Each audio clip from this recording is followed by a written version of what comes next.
Welcome to Rebel Chaser. My name is Gail, and I've got the trial of Spar versus Cook.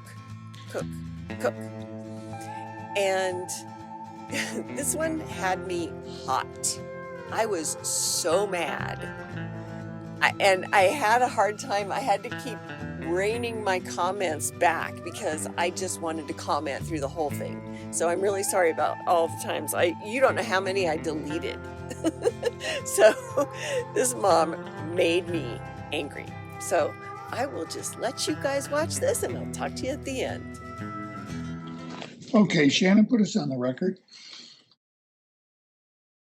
Good morning. Good morning. Okay, we are here in the matter of Spar versus Cook for an evidentiary hearing regarding parenting time. Ms. Spar is present. I have a witness, Carol Bujanda. Is that pronounced correctly, ma'am? Bujanda. Bujanda. All right, I don't have Mr. Cook. Okay. Let me see if he's tried to contact us.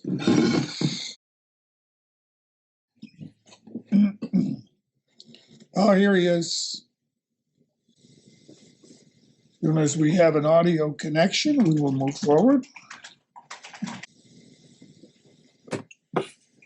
Your Honor, I have two of my other witnesses here with me too, just so that you know. I have Isabelle Spar and Gabrielle Spar. Okay, thank you. Right. So we're here today for an evidentiary hearing on Mr. Cook's complaints that he's being denied parenting time. I know from prior hearings that he's not been getting his parenting time. And so what I mainly want to hear today are the reasons for why he's not getting his parenting time.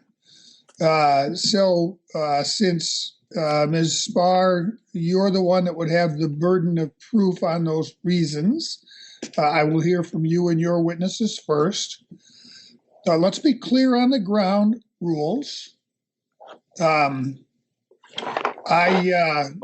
know from past hearings with the two of you that you both have trouble waiting your turn to speak. I want this to go forward in an orderly fashion. I don't handle interruptions well. And if you want me to hear all that you have to say, it's better for you to wait until it's your turn. If I reach the end of my endurance with shutting either one of you up when you shouldn't be talking, there's a decent chance I'll just throw you out of the hearing and we'll go on without you. So if you've got a piece of paper handy and a pen, what you might want to do is every time you hear something that you are going to want to address when it's your turn, just make a note of it. I promise you, as long as you follow the rules, I will give you both a chance to say whatever it is you want me to hear so that I've got the full picture before I make a decision. I plan to utilize the mute key if you're speaking out of turn. I hope that will help, but each of you should keep in mind that your goal today is that I grant you whatever relief it is that you're asking.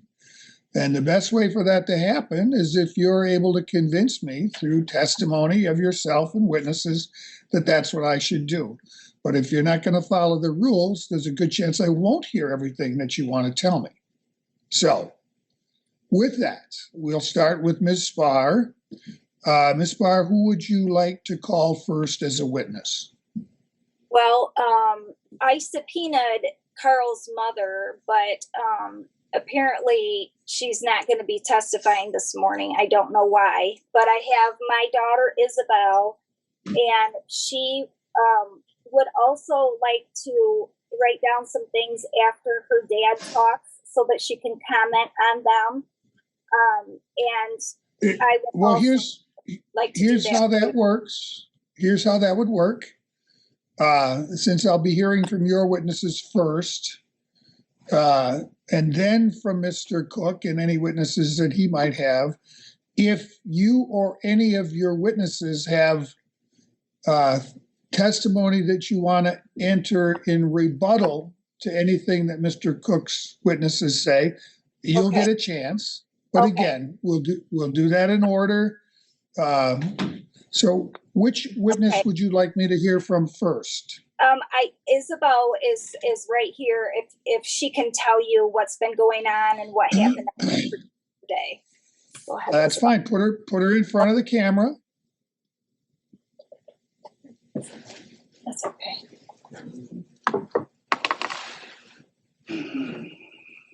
Good morning, Isabelle. Morning. I just want to say All right. thank you so much for giving me this opportunity to talk to you. All I right, really before we go ahead, I've got to put you under oath. Okay. Would you raise your right hand, please? You do swear to tell the truth, the whole truth, and nothing but the truth, so help you God? Yes. All right, state your full name. You can put your hand down now. Isabelle Spar. All right, and Isabelle, how old are you? I'm Where do you go to school? I'm homeschooled, Michigan Great Lake Virtual Academy. Is that because of COVID, or you've been doing that even before COVID? I've been doing homeschooling for about 3 years. And what grade are you in?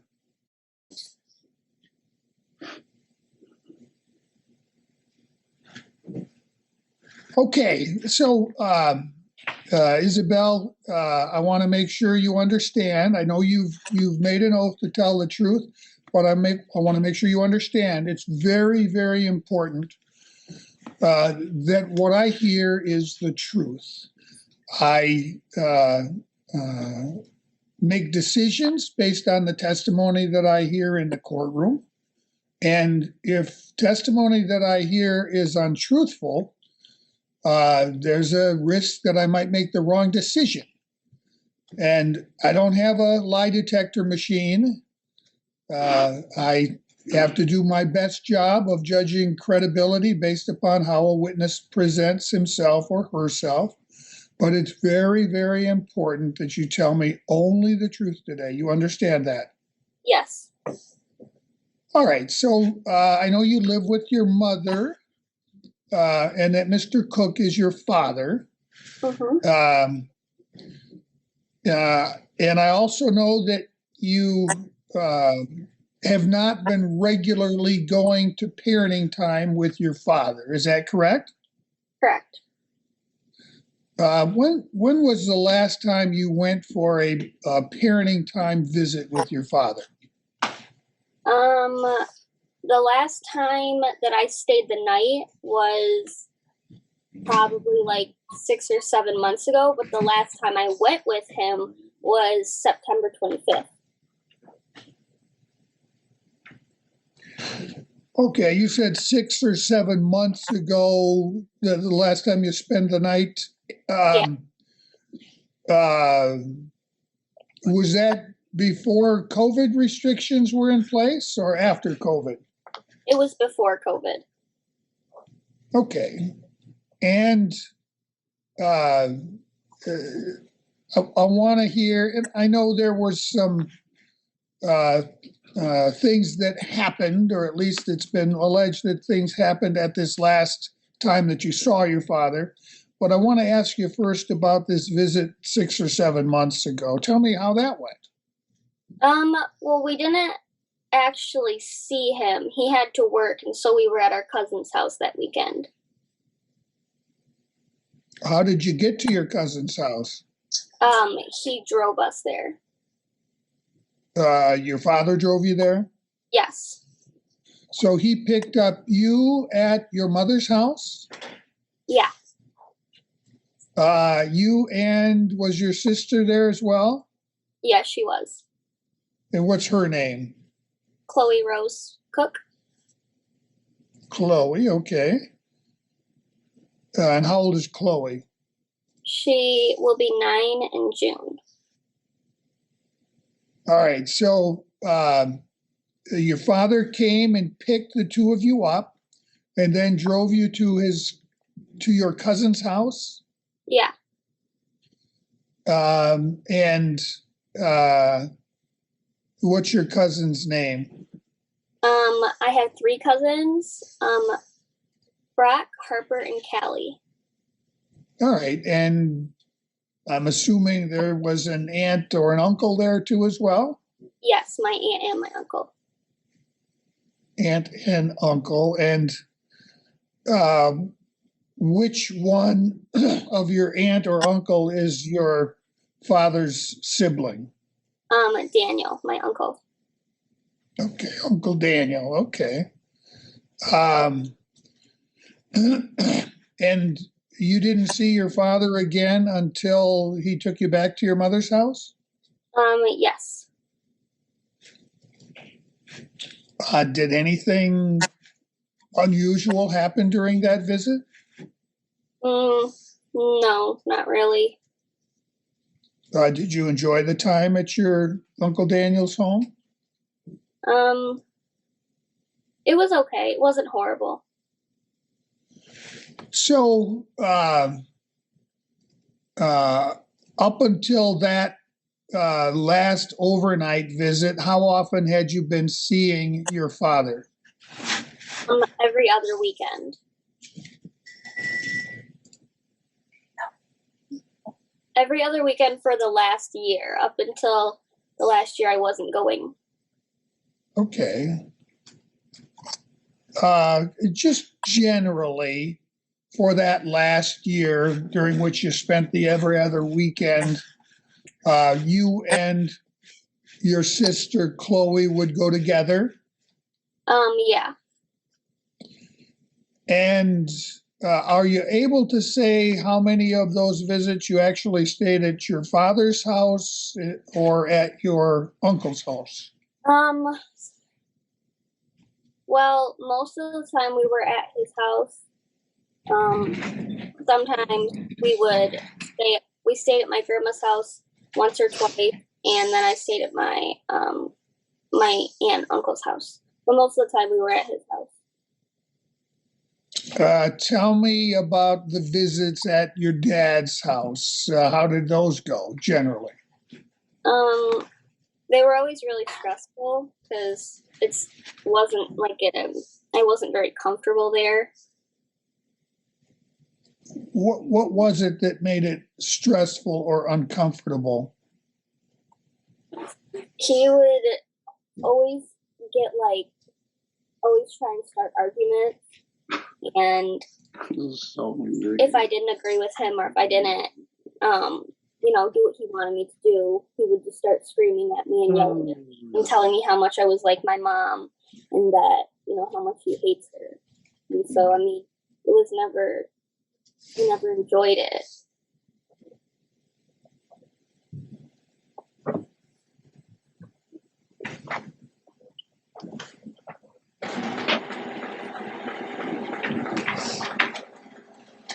All right. Now tell me about this most recent time that you saw your dad. Tell me again when it was. September 25th. All right. So what happened on September 20th? Well, before we get into that, let me back up. So I understand that between the last overnight visit that you actually spent at your uncle's house and September 25th, you didn't have any visits with your dad, but you did see him occasionally? Yes. And how would you see him? Usually when he would go to pick up Chloe. He's talking from COVID till now. Oh, Chloe. No, hey.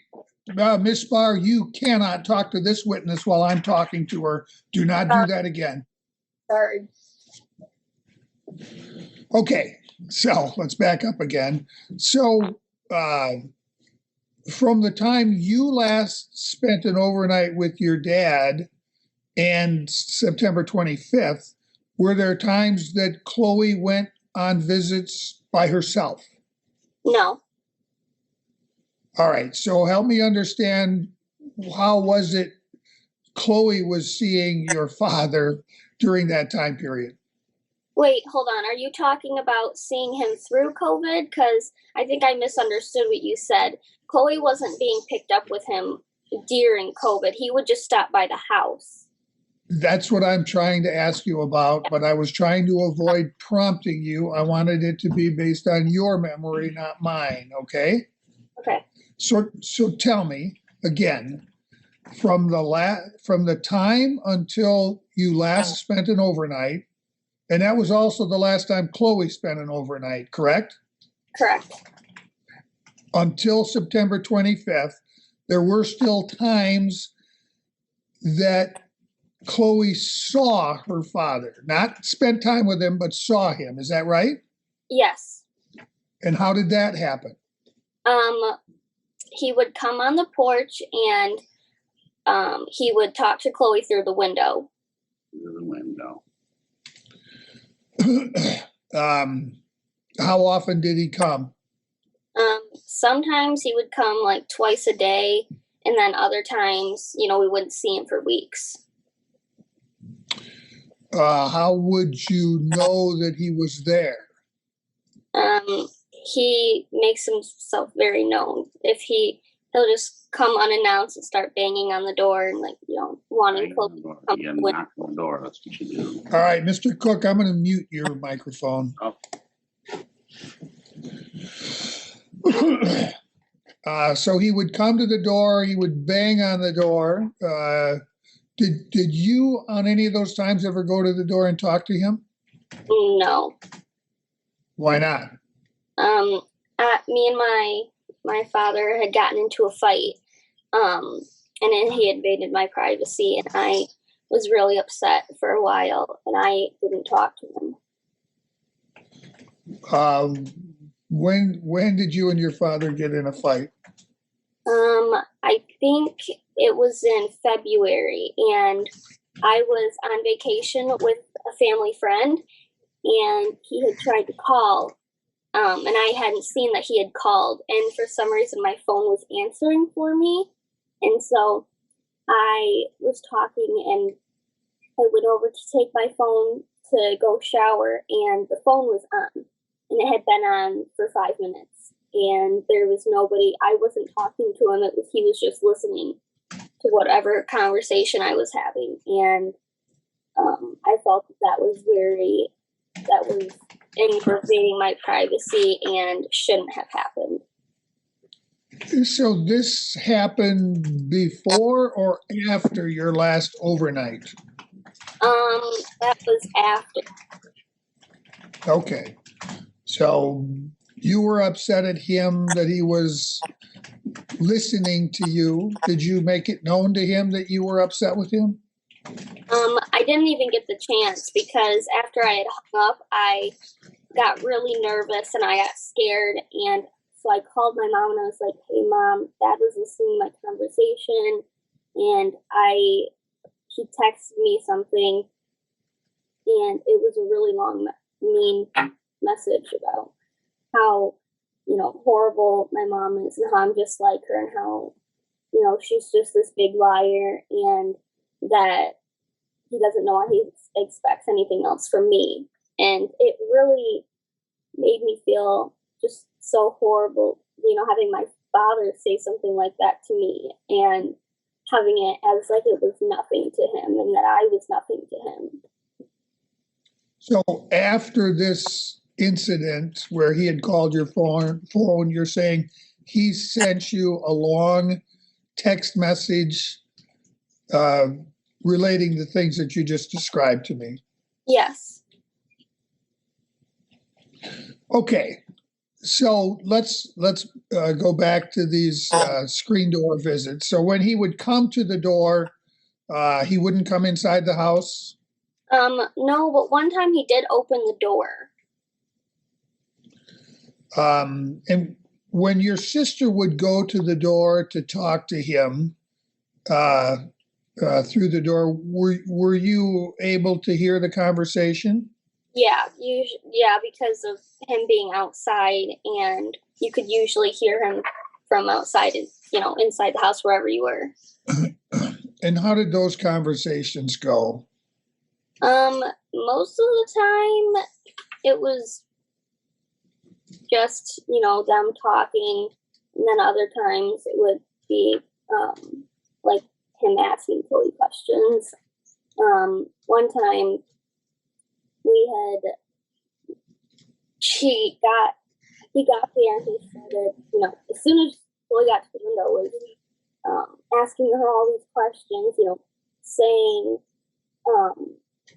I hope your mom didn't be stupid and take you to Chicago, and like yelling at, intimidating Chloe. And Chloe was just like, me and my mom were sitting there, and she's like, I don't know what to do. And he's like yelling at her and saying that would be stupid of her to do that. And so whenever he would try and talk to Chloe, he would just try and like ask her questions about, what we were doing, and that happens a lot. Okay, let's skip forward then to September 25th. I want you to tell me from the start to the end of everything that happened that day around your dad's visit. Okay, so when he had come to pick us up, I had gotten all my stuff ready and I had taken it out to the car. And my grandma was the one that was helping me put my stuff in the car. And she said, yeah, your dad wasn't expecting you. And I was confused because I was like, we've already told him that I was coming. He confirmed it. He said, okay, And when I walked out there, I looked at him and he just like, glanced at me and like didn't even try and, he didn't say hi to me.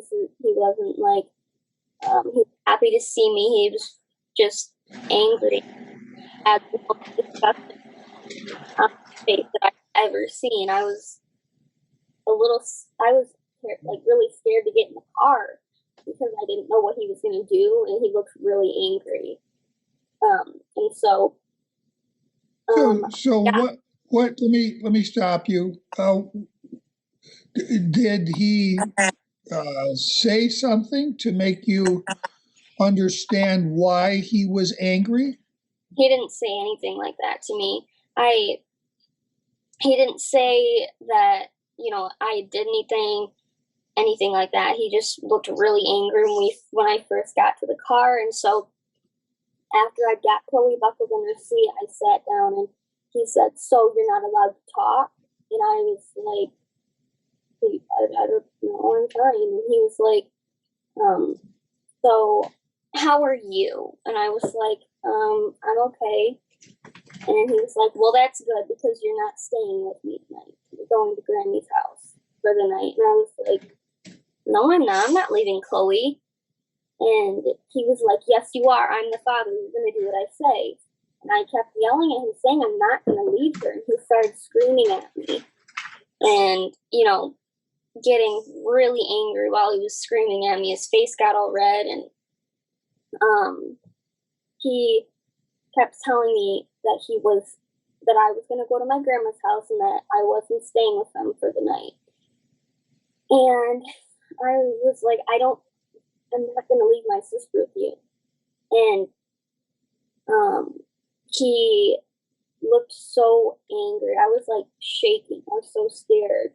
I didn't really know what to do. I just knew that I couldn't leave Chloe.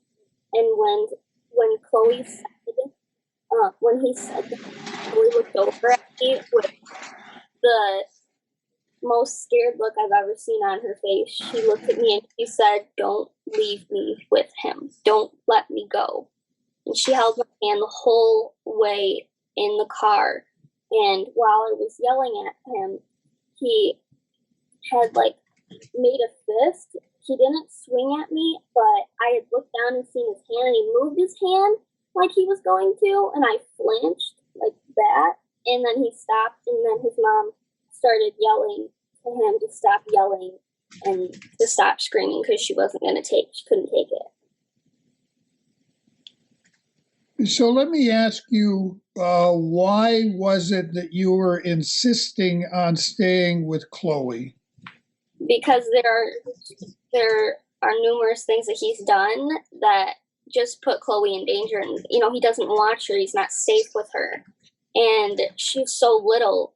He doesn't watch her. I have to be there to make sure that she is safe, because every time I'm not there, something happens, and we're like, okay, the one time I'm not there, you leave her at a stranger's house with a whole bunch of people you don't know, just because her aunt is there.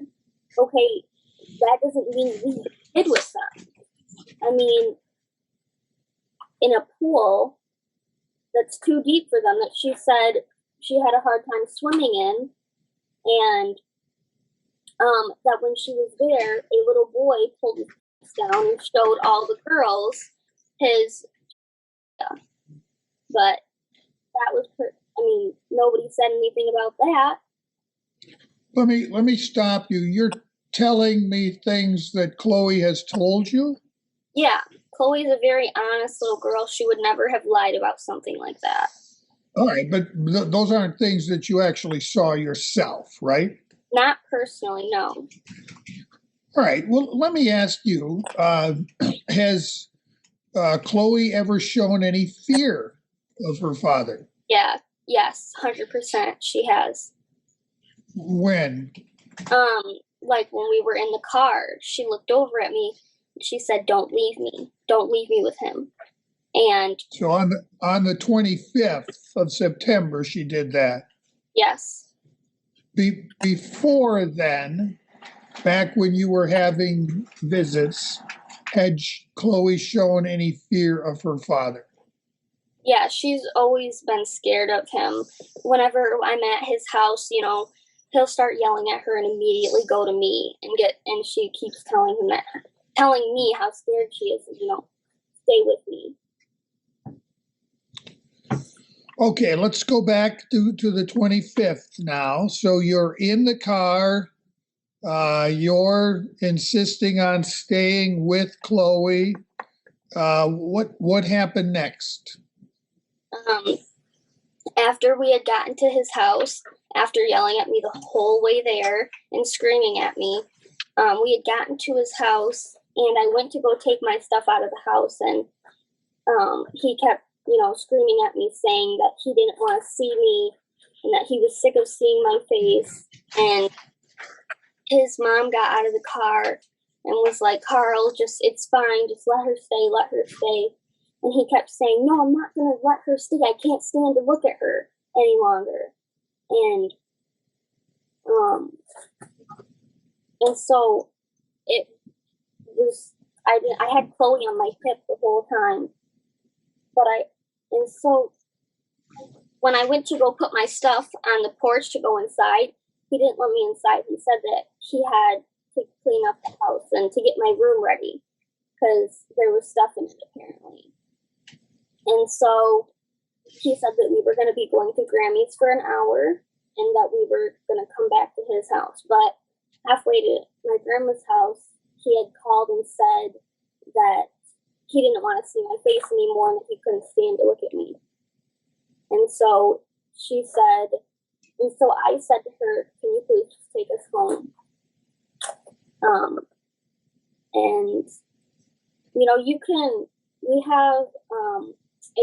We called the police, and you can ask the cop if you don't believe me. We have multiple people that have seen it. I just want to know what you saw. So let's back up a little. You ended up going to your grandma's house. No, we didn't get there. I misunderstood you then. I thought you were with your grandma and asked her to take you home. Is that not what you said? No, we were with her, but we hadn't got to her house yet. But when I was there, he kept yelling at me in the face and saying that if I didn't leave with my grandmother, he was going to call the cops on me. I see. So you left his house with Chloe and your grandma? Yes. And when you say your grandma, do you mean your dad's mother? Yes. Okay, so I think I've got the picture. After you arrived at his house, you, your grandmother, and Chloe then were driving to her house, and you asked her to take you home. Yes, I asked her to take us home because he had called on the way to her house, and asked and said, I don't want to see her face anymore. I can't stand to look at it anymore. Just take her home. I don't want to see her. And so we drove back to his house to grab my stuff. And while we were driving back to his house, Chloe was just freaking out. She was so scared. And she said she was holding my hand so tight the whole way home. And when we'd gotten there, I'd go to grab my stuff. And he was just, yelling at me the whole, saying stuff to me. And when I'd gotten in the car, he said,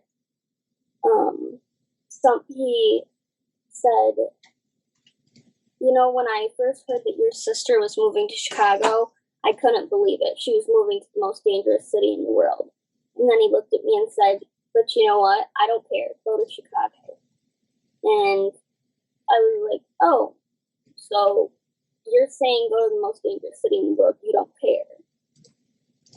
But I also... So let me stop you because you lost me. What sister is that was moving to Chicago? She's my older sister. I see. And so I'm still a little confused. You stopped at your dad's house. He got out and stayed there. You left your things on the porch, and then you, Chloe, and your grandmother were on your way to her house when this phone call came through that you've already described. So you turned around and went back to your dad's house? Yes. So you could get your things? Yeah. All right. And then you spoke to your dad again when you got back to his house. Is that right? Yes.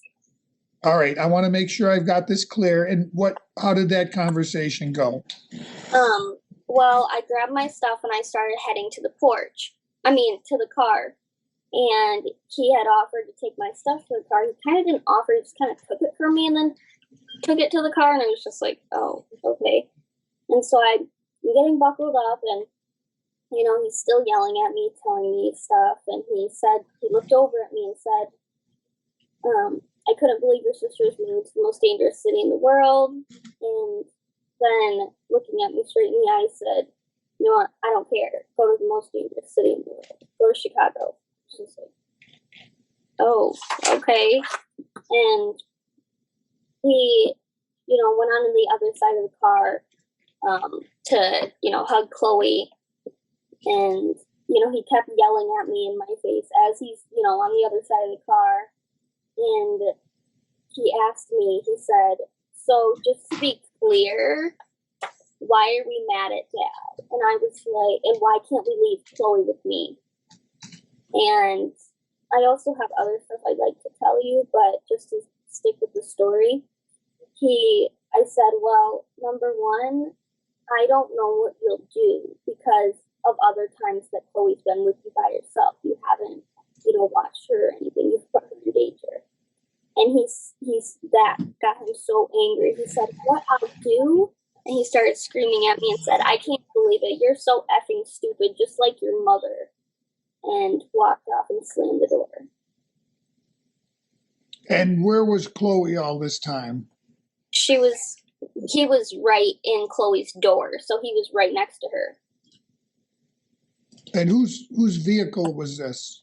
This was my grandma's vehicle. Was she driving it the whole time? Yes. All right. And then you left and your grandma took you back to your mother's house? Yes. Is that the last time you saw your dad? No. When did you see him after that? After he had come back to pick us up again, and we wouldn't go with him. I see. So he came for another parenting time, what, 2 weeks later? The next week. The next week, okay. Yeah. And you refused to go, and did Chloe refuse to go? Yeah, Chloe did not want to go. She was inside telling us, she didn't want to go. Please don't make me go. And my mom was like, Chloe, you have to at least go out there and tell him you don't want to go. And so Chloe was too scared to, so she had me do it. And I went out there and I was like, I'm not going to go with you. I don't feel comfortable going with you. So I'm not going to, he started getting very angry and, yelling, saying why I wasn't wanting to go with him. And I was like, did you not see what happened last weekend? Did you really think we were going to go with you after that? And so after like talking to him and him yelling at me, but he wasn't with my grandma. He was with, I don't know who, I'm guessing was his girlfriend, but he wasn't with my grandma and it wasn't in my grandma's car. It was with somebody else. Did he come back again anytime after that? Yeah, he did. He came back the next weekend after that. And what happened then?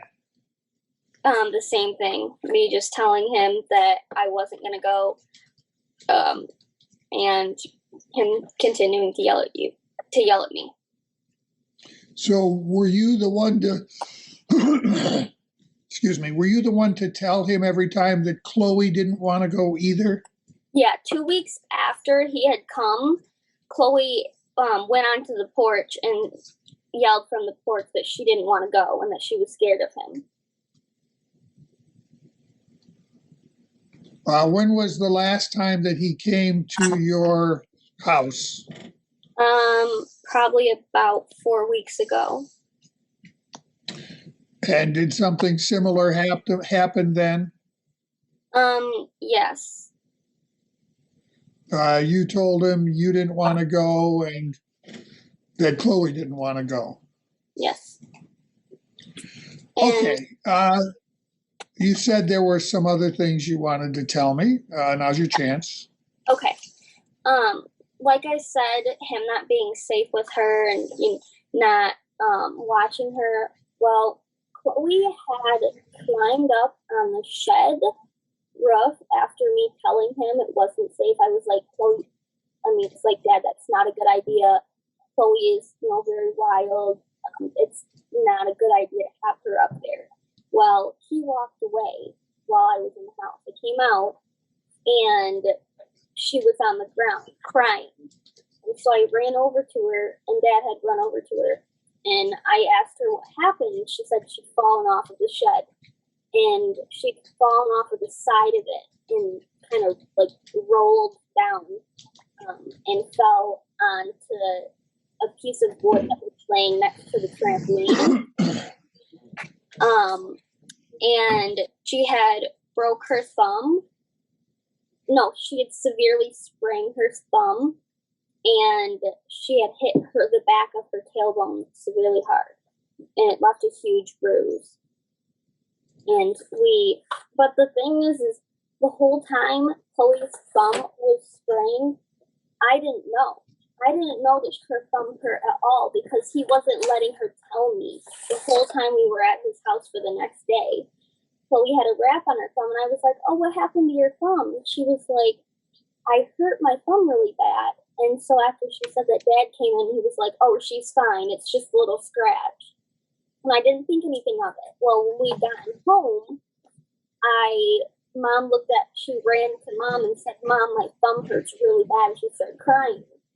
And we took the wrap off of her thumb, and her thumb was 2 times larger than it should have been, and it was black and blue. And so, we immediately took her to the Med Express right down the street from our house, and they had said that her thumb was severely sprained. Was there anything else that you wanted to tell Yeah. me? Leaving Chloe alone in the store by herself when she was like 4. I think, yeah. How do you know about that? Chloe. All right. I want you to only tell me about things that you saw, okay? Okay. Well, when I was probably, I would say 9, he left us in the truck down the street. He left us his truck down the street from our house in the tobacco shop parking lot and went into the phone store to get his phone fixed. And it was in the middle of winter. He left us in the car by ourselves and went into the phone store for probably at least 3.5 hours. Only came to check on us one time, and he didn't leave the car on, so we were in the car freezing, and there was no blankets or anything in there. And Chloe was crying, telling me she was so cold, and I couldn't have done anything because of him not being there. All right, Isabelle, I really want to focus on things that are recent, not stuff that happened a long time ago. Is there anything else recent that you'd like to tell me about? Yeah. So he always says that this is a game, but I don't understand how it could be a game when Chloe is screaming, crying, yelling at you to stop. He will hold her down and pop each one of her toes as she's screaming and crying to have him stop doing what he's doing. And he does it all the time. Every single time we're over, he always acts like it's a game that he's playing, and it's not. He's actually hurting her. So does she squeal like she's having fun, or does she squeal like she's hurting? No, she was crying real tears. And he was laughing, saying it was all a joke, and it's not. Not if your child is crying, telling you to stop. Anything else? Yes. So, there's a lot of times where he will start something with me.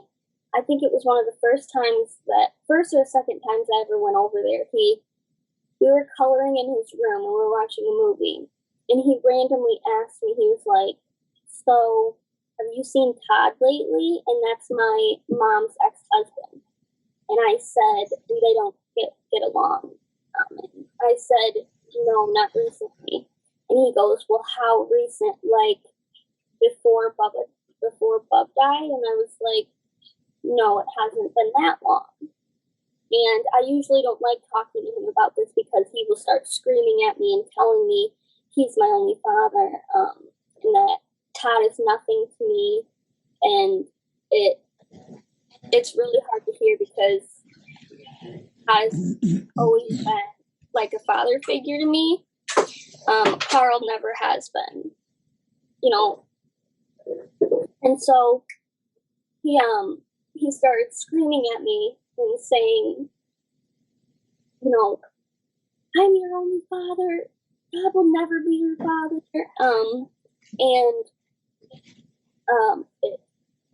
He got up from the bed and he snapped like a pen in half and threw it at the wall. And he stood up and kept rolling his neck around and, puffing out his chest, looking like he was, gonna do something. He was really, really angry. It was really terrifying. I was just, crying and had no idea what was going to happen. And kept saying I wanted to go home, and he wouldn't let me.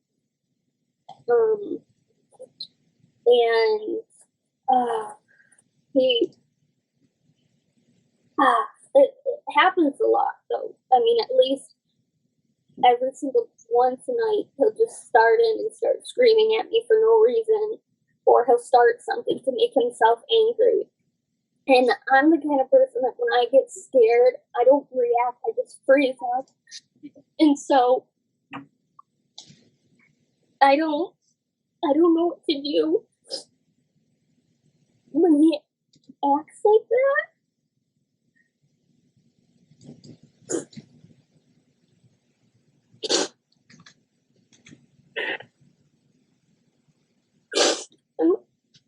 I'm afraid he's really gonna hurt us one day. And I don't want to have to wait till we get hurt. I just want it to stop.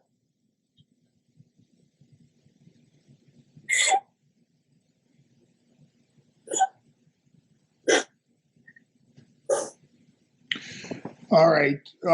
Isabelle, have you told me about everything important? There's a lot more, but I think just the basic important stuff, yeah. Okay, thank you.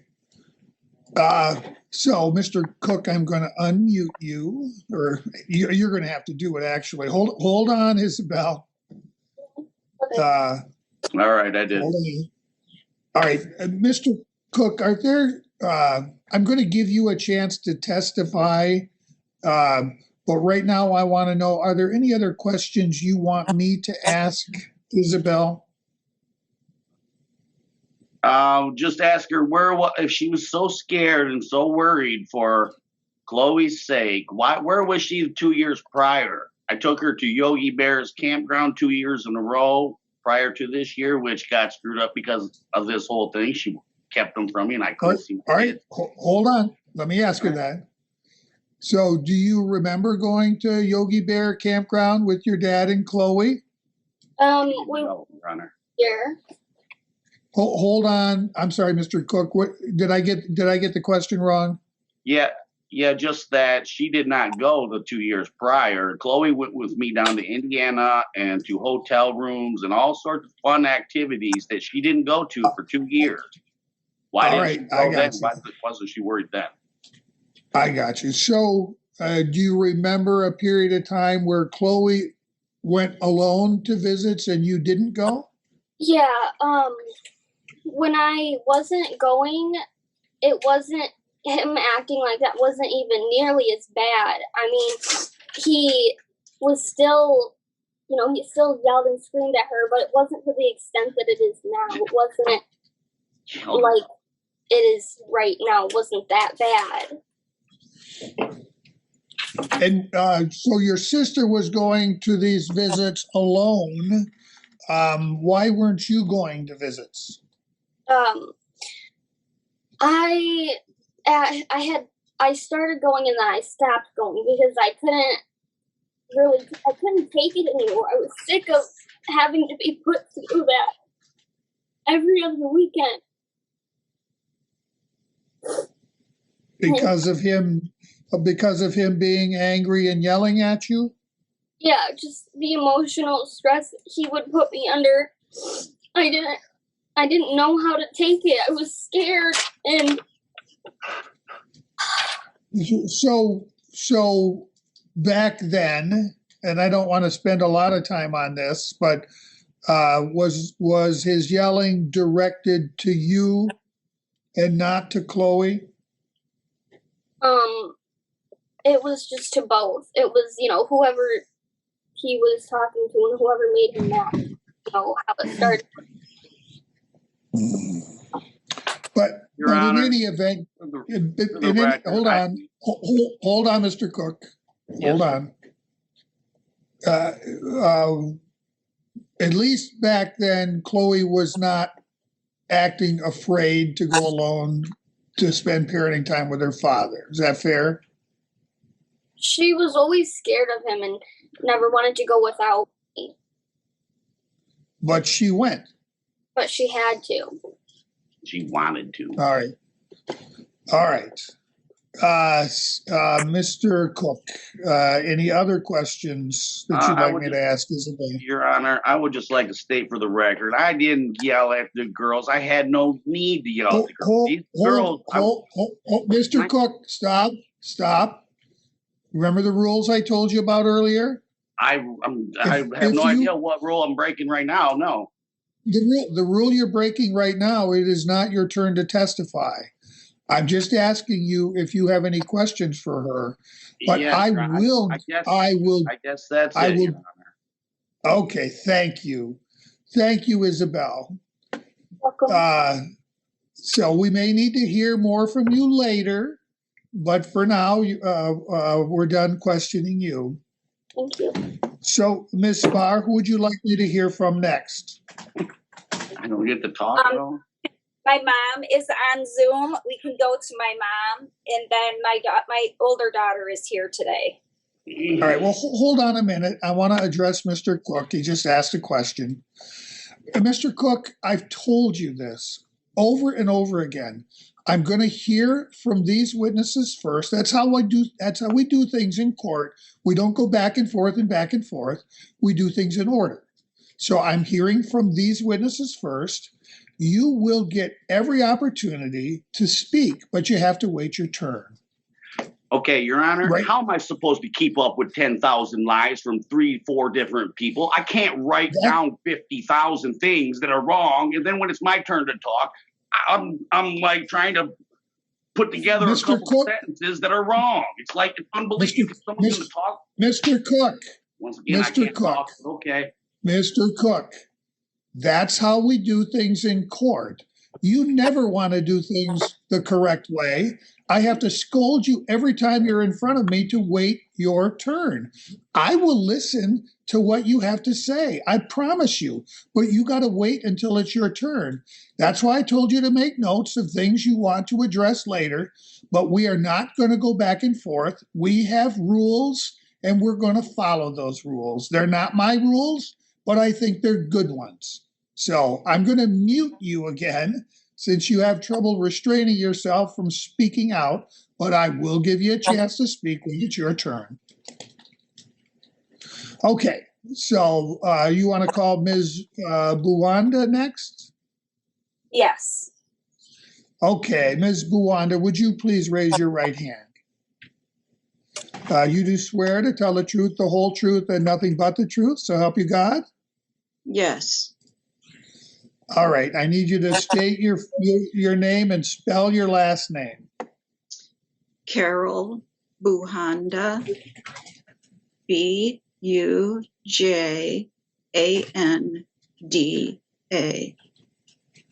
And I apologize for mispronouncing your name. It's Bujanda. Right. All right. What happens a lot. Okay, well, I'll try to do better. What is your relationship to Jennifer Spar? I'm her mother, and I'm also the grandmother to Isabelle and Chloe.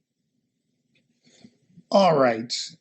So you've been present for this hearing. You know that the reason is for me to hear about why Mr. Cook hasn't been getting his parenting time. So you're not the grandmother who was present on September 25th, correct? I was there at Jennifer's house, but I'm not the grandmother that was driving. Oh, okay. But you were present at Jennifer's house that day? Yes, I've been there every time he's come. Oh, okay. Well, as long as we're talking about September 25th, I want you to tell me what you observed that day. You had made a ruling on that Thursday that he was to get his parenting time, I think like 8 weekends in a row or something like that. The girls didn't want to go, and Jennifer asked me to please come over. She said, I'm extremely stressed and worried. Could you just come over and keep us calm? I came over, and he came up in the car. I was outside, and he came up in the car with his mom. I didn't realize they were behind me. I was taking pictures, and I said, hello, and he said, hello. I said, I didn't see you there. And then I went in to tell the girls that he was there. Isabelle came out with food and water, put it in the back of her grandma's car, came back out with a bag of clothes, put them inside the car, went back in to get Chloe, and she was gone quite a while. And then she came back out carrying Chloe, which I thought was strange because she's 8 years old and her legs are so long.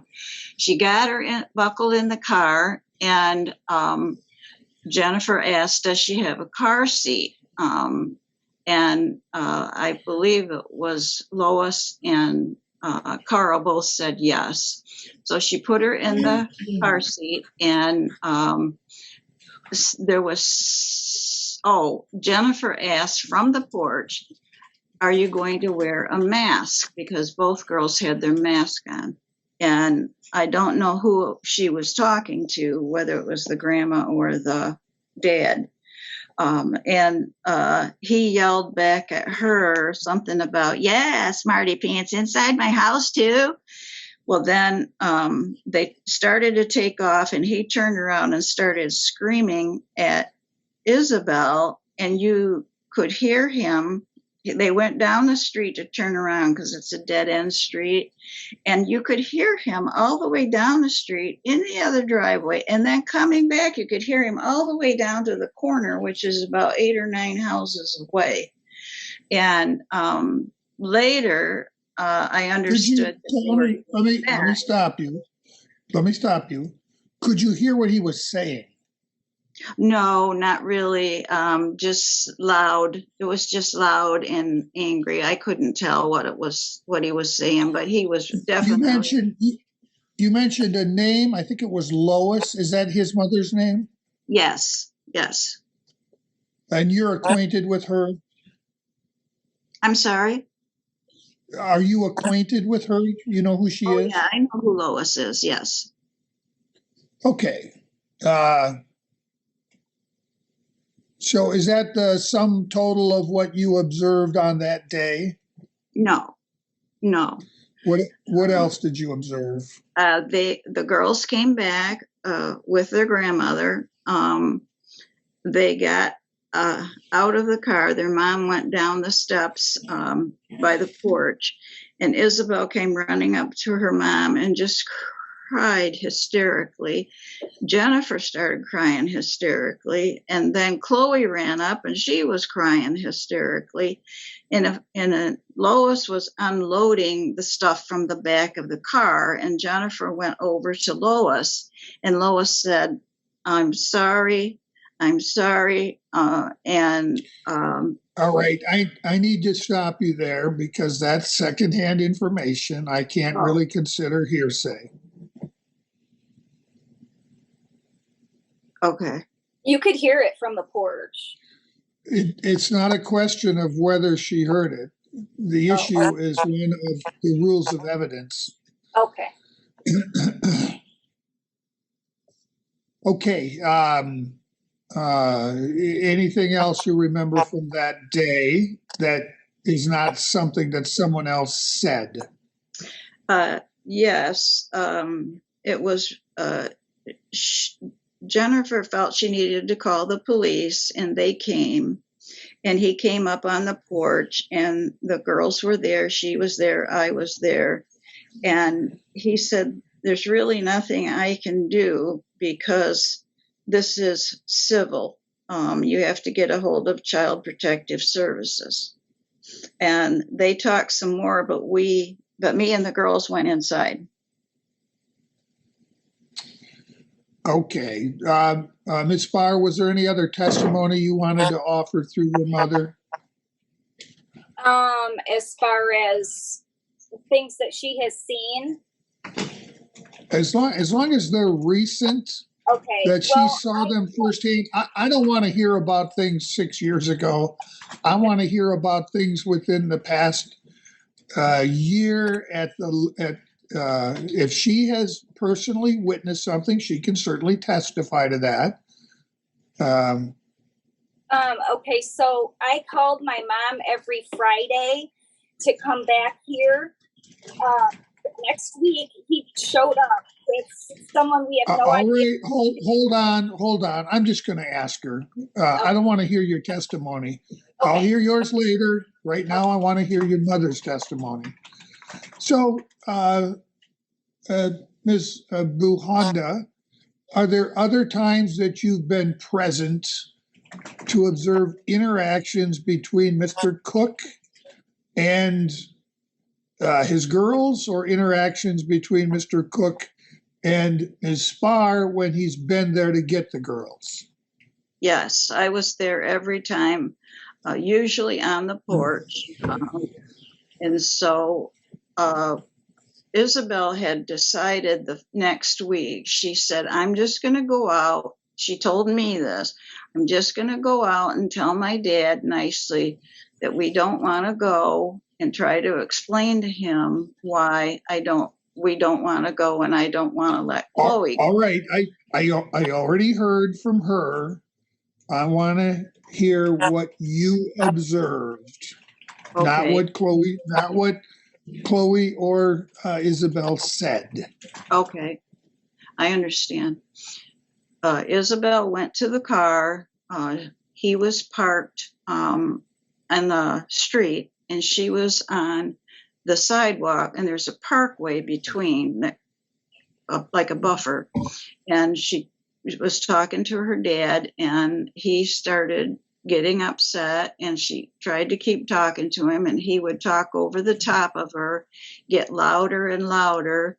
And then she would get upset, and as she started to walk away, he said, go on and cry, little girl. So every single time it's been a repeat of that.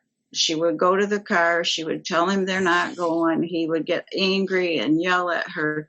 Not the whole time. Sometimes he'd say, well, why aren't you coming? You came when my dad was alive. Why aren't you coming? And it was extremely stressful. I know on myself. I can't imagine them. Okay. I think that that covers the important things that you saw. Is that right? Yeah. Yes. Yes, sir. Mr. Cook, I'm going to unmute you to see if there are any other questions you want to ask her. Not for you to testify. That'll come later. Okay? No questions, Your Honor. Okay. Thank you. Thank you, Ms. Bujanda. You're welcome. Ms. Spar, Yeah. who would you like me to hear from next? Tell Gabrielle. My older daughter, she just wanted to say some things as far as Carl is concerned, things that she has witnessed over the years and things that the girls have told her. So I'll let her. I can't, she, hold on. She can't testify to things the girls told her. That's hearsay. Okay. And if she hasn't had any contact with Mr. Cook in the last year, the testimony wouldn't be particularly valuable to me. Okay. Has she heard things from him or observed him in the last year? Do you know? I would just like to explain how evil of a person he is. I feel like no one has really just kicked right out and said how evil he is. Hold on a minute. Hold on a minute. Go ahead and sit in front of the camera.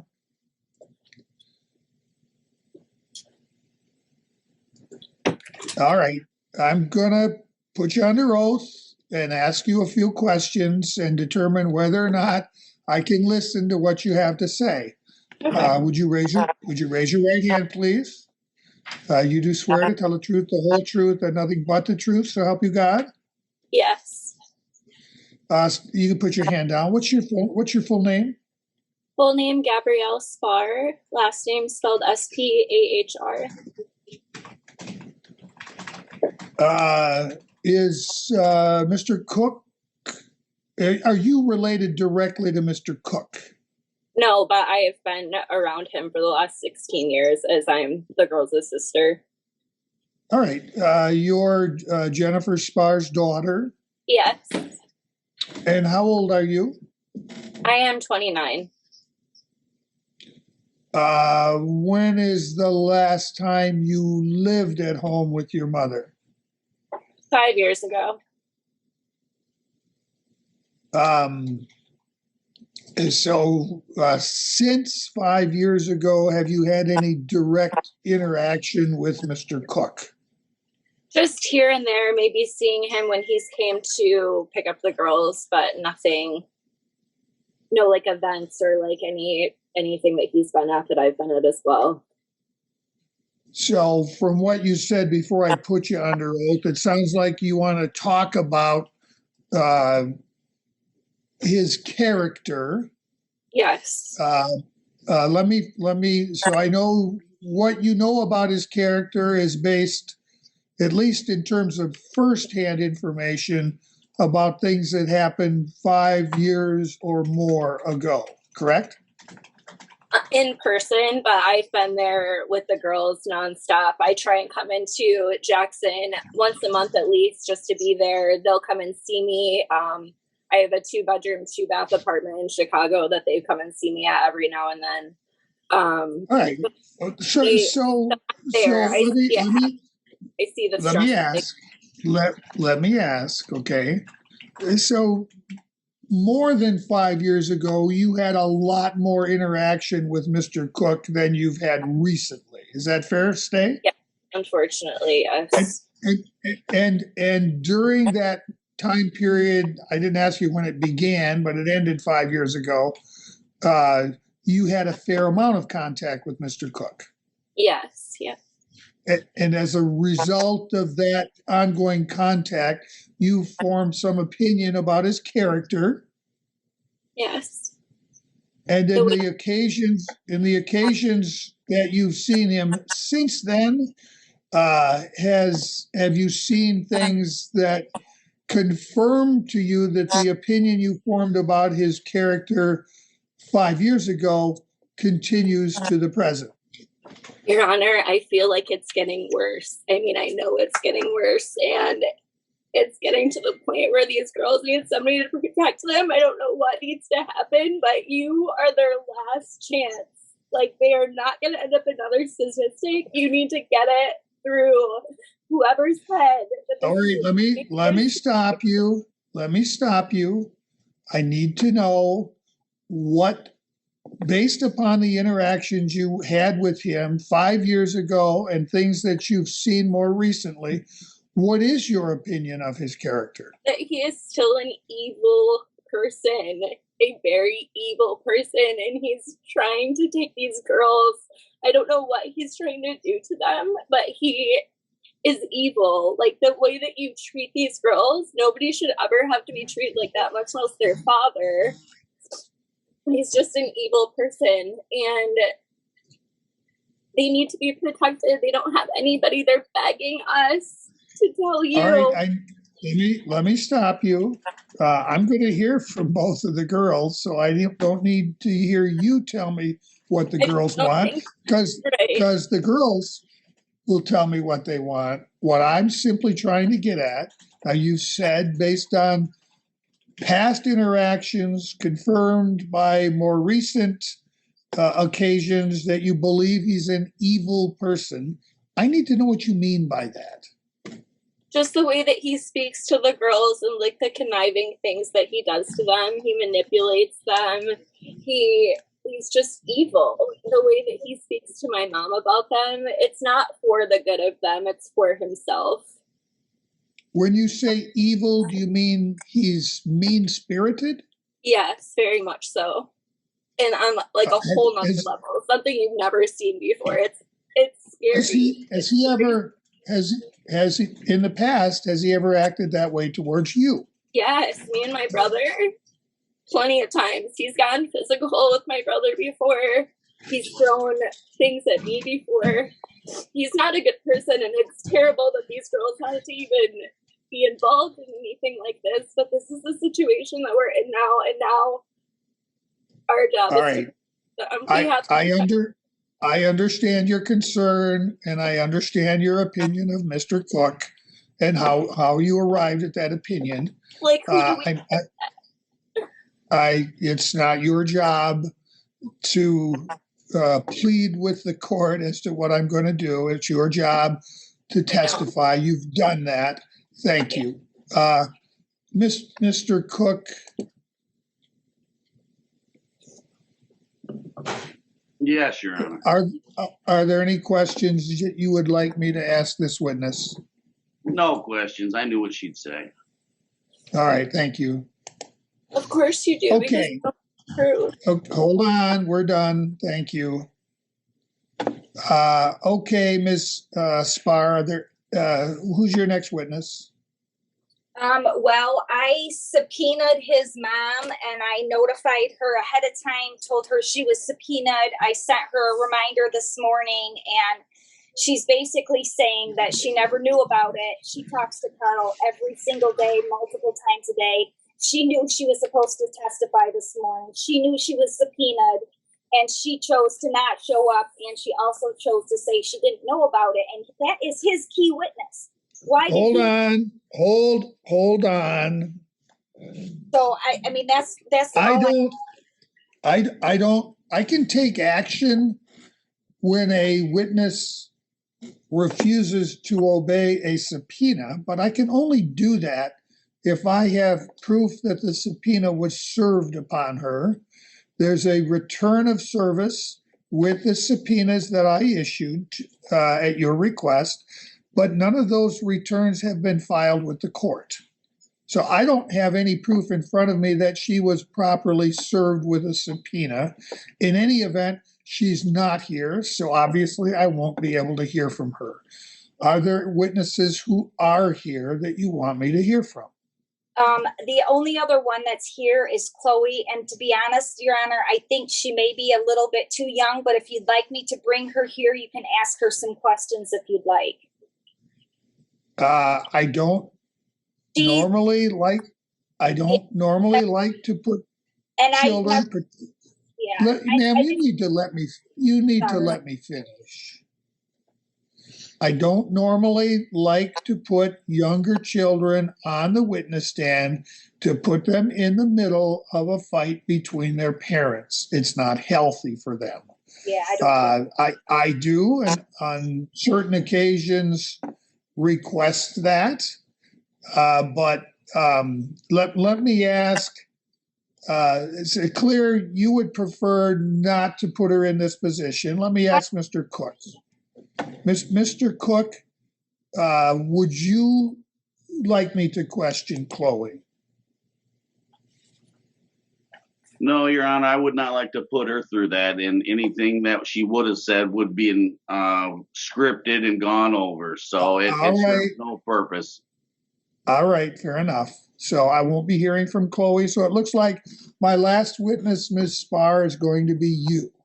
Okay? Yes. All okay. right. So, Your Honor, Could you hold on. I'm not going to be able to mute you, okay. but I'm going to tell you, I want you to listen to my questions. When I'm done asking the question, I want you to answer that question, just that question. I will give you a chance to add other things, but for now, it's going to be question and answer. I ask the question, you answer the question, and when you're done answering the question that I ask, you're going to stop talking until I ask you another question. Got it? Yes. All right. Raise your right hand, please. You do swear to tell the truth, the whole truth, and nothing but the truth, so help you God? Yes, I do. State your full name. You don't need to spell it. My name is Jennifer Melissa Spar. Okay. Ms. Spar, the main thing I want to hear about is what happened on September 25th from start to finish, from the time that Mr. Cook arrived until he left. I want you to tell me what you observed. I don't want you to tell me what anyone said except Mr. Cook.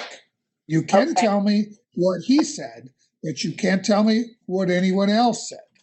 Okay? All right, go ahead.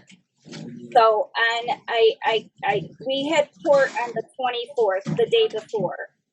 And when I came home from court, I had to tell the girls what happened because I had to prepare them for going with their dad. The months prior to that, he was acting very aggressive and intimidating, and so they had seen a lot over that 3-month period of time before that. The first 3 months were okay. So when he got to the house, Stop. I just want to make sure I understand clearly. So the first 3 months of not being able to have direct visits when he was coming to talk to Chloe on the porch, yes. That went pretty well. Yes, because but then, okay, I don't need a because. But then the second half, the next 3 months leading up to the September date, you observed him being that they didn't go well. Tell me what you observed then. Well, after the warrant was dropped, he came over. I mean, it was like almost the day after they dropped the warrant. And he started trying to start arguments with me, which is what he likes to do a lot. Okay, stop. What warrant are you talking about?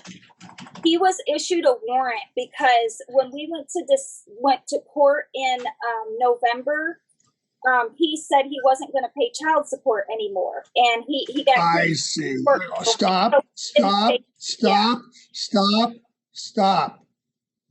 What you're talking about was a bench warrant that was issued for related to child support enforcement. Yes. Thank you. That's all I need to know. Okay. So, in any event, regardless of why his behavior changed, according to your observations, how did his behavior change? Well, he started showing up and picking fights with me. So it came to the point where I just didn't even go to the window. He would come to the front porch. Sometimes he would knock on the door or the window, and sometimes he would just shout Chloe's name super loud.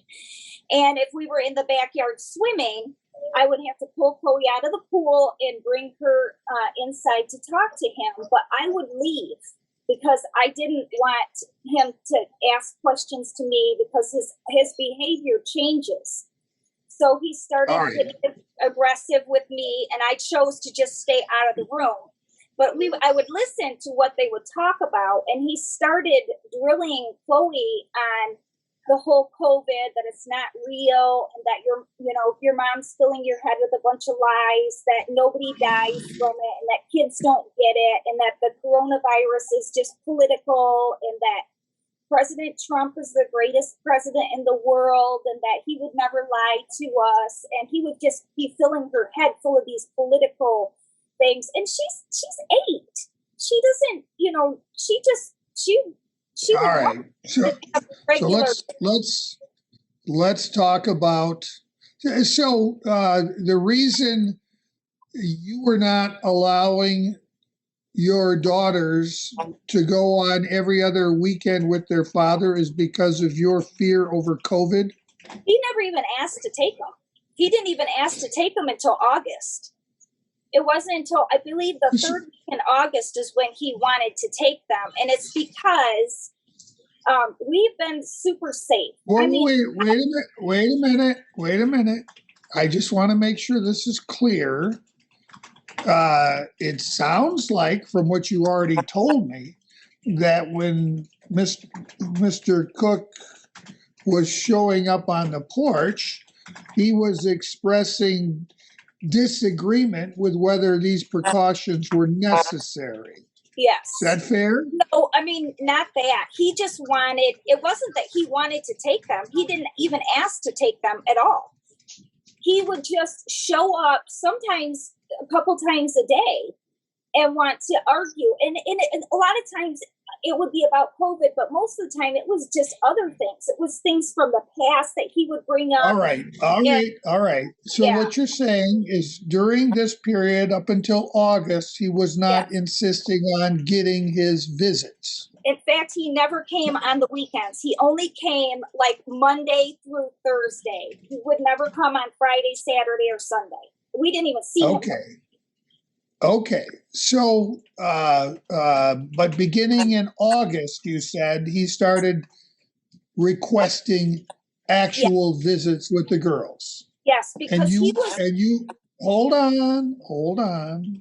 But you refused those visits, correct? Oh, I didn't refuse those visits. I sent him an email and I said to him that there was, there was not really anything that I could do, but he hadn't been wearing a mask and he hadn't been social distancing, and it was in his family. His family actually had the coronavirus, and he was telling me and Chloe and Isabelle that he was. How do you know his family had the coronavirus? He mentioned to me that somebody in his family had the coronavirus, and all right, you know it because he told you that. Yeah. Yes. How do you know that he wasn't himself being careful?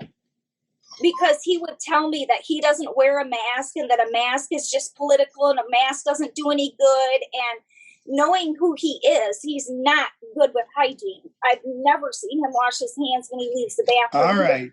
His hands before. All right. I've got the background.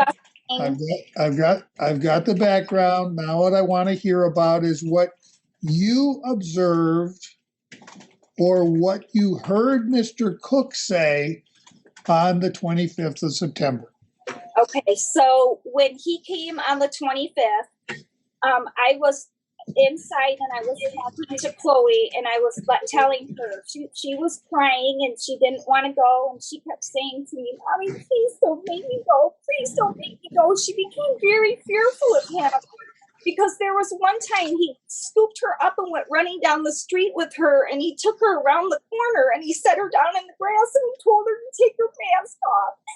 And she told him no. And she said that she Wait a minute. I told you I only want to hear what you observed and what you heard Mr. Cook say. I don't want to hear what anybody else had to say. That's considered hearsay. It's not admissible in a court of law. What Mr. Cook says is admissible because it's considered an admission by the other party. So you can tell me what he said, and you can tell me what you saw on the 25th. So you've told me that Chloe was fearful of going with her father. I got that. What did you observe? I told Chloe that Isabelle was going to stay with her and that she didn't have to be scared, that Isabelle would try to be, well, I didn't say you didn't have to be scared. I just said Isabelle would be with you. And I pretty much was trying to drag her out of the house and she was refusing to go, but she knows when she gets outside, she has to instantly stop acting like that because otherwise he's going to later punish her for it. All right, hold on. I don't want to hear what you think Chloe is thinking. You're not a mind reader. That's inadmissible testimony. Again, don't tell me those things. I only want to hear what you observed with your own two eyes or what you heard Mr. Cook say. Not what anyone else said, not what anyone else was thinking. Okay? So we got out onto the porch and Isabelle was walking Chloe to the car and putting Chloe in the car, and I had asked his mom and him, were they going to be wearing a mask inside of the car? And he started screaming at me and telling me, no, we're not going to be wearing any masks. We don't want to get sick from wearing a mask. And no, the kids aren't going to be wearing a mask. And he was just going, and I just left it at that. And his mom grabbed her mask and put her mask on. And I said, okay, thank you, Lois. And he kept yelling at me. And so I walked where he couldn't see me. And then he started yelling at the kids before the car even, it was like driving down the street before the car almost pulled away. He started yelling into the back seat. And I didn't know at the time if he was yelling at the girls or if he was yelling at his mom. So So let me stop you. You heard him yelling, but you didn't really hear what he was saying. Couldn't really hear what he was saying. Just screaming, like, and Okay. then he went down the street. They went down the street to turn around, and he was screaming in the neighbor's driveway. And then they backed the car out, and you could hear him all the way down to the stop sign. And I just broke into tears because I was so scared. I didn't know what was going to happen. And I just felt so bad for them because they've been put in this situation so many times. And when is somebody going to recognize the danger? And so about maybe not quite an hour later, I got a message. I had my mom stay here because we only have one phone with me. So I gave that phone to Isabelle to take with her. So I didn't have a phone. So my mom stayed here with me for a while and just kind of tried to calm me down. And then she got a message on her phone because Isabelle was instructed to text my mom or call my mom if she needed anything. And she said that the text message said that they were going to be coming back home.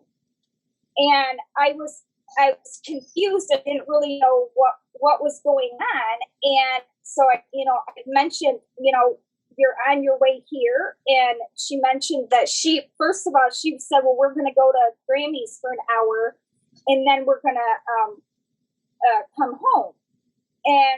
But they didn't. They just came right back here. And when they got here, they were both just hysterical. They just came running to me and grabbed a hold of me and started telling me what happened. And so I walked out to the car, and his mom was out there, and she was crying, and she threw her hands up into the air, and she said, I'm so sorry they had to go through that. And she said, I have no control over him. I have no control over what he does. And I grabbed her arm and I said, Lois, please help us protect these kids. Please tell them what you have seen. And so Isabelle, she ended up leaving, and we called the police. And when the police got here, he talked to the girls, but he said he couldn't fill out a report because Carl didn't actually Isabelle. He said if he would have her, then they would have been able to file a report. But he said the only thing he could do was listen to the girls. And so I called the police officer and I asked him, I left messages with him, could you please testify for us? Could we please subpoena you so that you can testify as to what the girls said to you? And they were just distraught. They were just bawling their eyes out. They were so scared. And Isabelle kept saying, I am never going with him again. I am never going with him again. My sister is never going with him again. I promise. All right. Let me stop you. Let me stop you. I already heard from Isabelle. I don't need to have you tell me what Isabelle was thinking or doing. I've got that from her. So, since the 25th, have you had any further interaction with Mr. Cook? He came the next weekend on that Friday, and I had my mom come over, and I knew he was going to show up because his main goal is to get me to go to jail. That's all he wants out of this, is to punish me. He has always hated me and wanted to. All right. The question was, did you have any more interaction? He showed up, and so I told Isabelle and Chloe, I said, I have to send you guys. There isn't anything I can do, but you guys make the decision for yourself because I can't tell you guys not to go. The judge has ordered you guys to go. And in my head, I'm thinking to myself, I hope to goodness he doesn't show up. But I knew he was going to, and he showed up, and he acted like nothing was wrong. He had some random woman with him. She had her head all covered up with a sweatshirt. She had big glasses on and a mask over her face, so we didn't have any idea who she was. We'd never seen that car before or her. So obviously the girls are like, I don't have a clue who this is. And he just started, Isabelle went down there. She took a recording of what was said between them. And he was just like, she was saying that no loving parent would ever. Hold on. You're telling me what other people are saying. I heard it. It doesn't matter if you heard it. But anyways, what I'm telling you is you can't tell me what other people said except Mr. Cook. Did you hear Mr. Cook say anything? Yes, I did. What did he say? He kept saying to her, what do you got to say, little girl? Come on, let's hear what you got to say. And then when she would start talking, he would interrupt her. And he would say something that was totally a lie. Like, oh, you were daddy's little girl. And she was looking like, you're saying she's, this woman's here. And he would talk over her. And he would say things to her that were totally off the wall. She wouldn't even know how to answer them because it was a total lie. All right. So in any event, on that day, both of your girls refused to go with their father, right? Yes, he had a doll. Did he come back the next weekend? That first day that he showed up, he brought a brand new doll for Chloe in a box, and he held the doll up and he said, Chloe, come and get your doll. Come and get your doll. And she was just on the front porch shaking her head like, I am not going down there. And I said, do you want to go down there? And she said, no. She said, I am not going down there. All right. You answered the question. So did he come the next weekend? Next weekend. Do you remember what happened the next weekend? The next weekend, the same thing happened. Isabelle went down there to talk, and Chloe went outside and was at the front porch, and she again said to her dad, that they were scared of him, that they did not want to go, and that he needed to get, help, and that there was an issue, that no loving parent would treat her, and he did the same thing again, talking over her. All right, let me stop you then. So, how many more times did he show up for his visits? Do you remember? He showed up 4 more times, and on the third time he showed up, he had whoever was with him drive the car down the street, and they pulled into it's an old man that lives down there. And I videotaped it. You could hear him yelling at the old man at the top of his lungs. I have a video. And he was talking to the older guy. The older guy was like totally lost. He has no idea who's in his driveway. He's seen Carl, but never talked to Carl. And he stayed down there for almost 20 minutes. And you could tell. Did he come to the house? Yes, that was after he left my house. And then what happened? Same thing. Isabelle went to talk to him. Yes. Isabelle and Chloe refused to go. Yes, but the car that was bringing him on Fridays, we seen that car come down our street a couple of times before he even started coming to get them. And we've seen it a few times after that too. And I have a video that dates the time. That's fine. So he came one more time on a Saturday for his visit. Same sorts of Friday, same thing. Isabelle went to speak to him. Chloe and Isabelle both refused to go. Yes. Anything different happened on that last time that he came? They pulled into the driveway instead of out front. Other than that, I can't think of anything different. All right. So Ms. Spar, I'm going to see if Mr. Cook has any questions he wants me to ask you before we hear from him. Okay?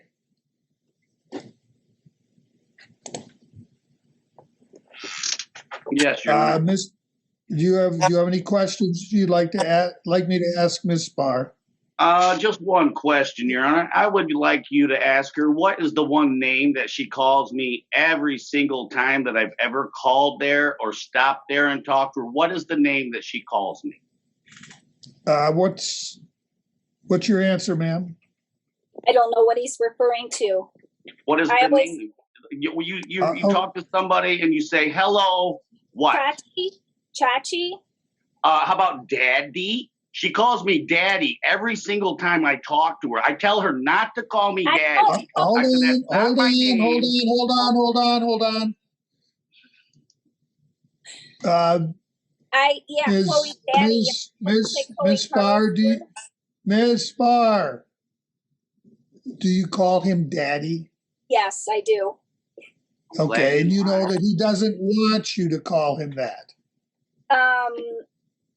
Yes. What am I supposed to say? Chloe, Carl's here? Your father? Okay. Well, wait sorry. a minute. Hold on a minute. So when you say daddy, you're referring to him As the girl Chloe. yes. You're not calling him daddy. You're saying to Chloe, daddy is here. Yeah. So she says, hi, daddy. Hold on. You're going to get a chance to testify very shortly, sir. Yes. Did you have any more questions for her? No, that's about it. Okay, so I need to take a short break. I'm going to keep this meeting room open, but I'm going to mute all of your microphones because I don't want you talking to each other while we're on a break, okay? Okay. Okay. I assume that's Chloe. All right, I'll be back in just a few minutes. Okay, Shannon, put us back on the record. Go ahead.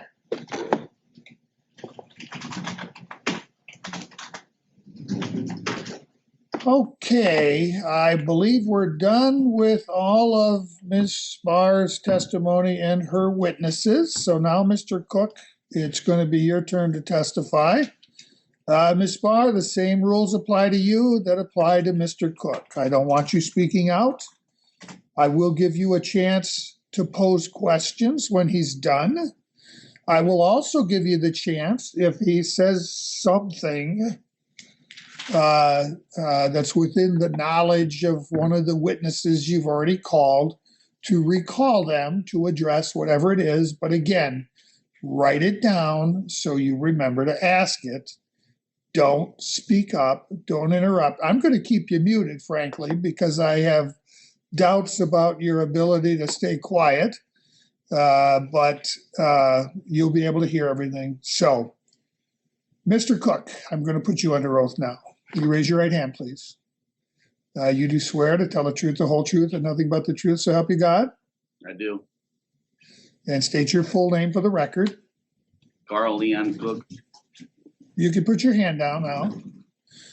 Okay, Mr. Cook, I know there's a lot you want to address. I want to ask some specific questions, the things I want to know the answer to, and I will give you a chance to tell me whatever it is you want to tell me to address any of the things that were said earlier, okay? Understood.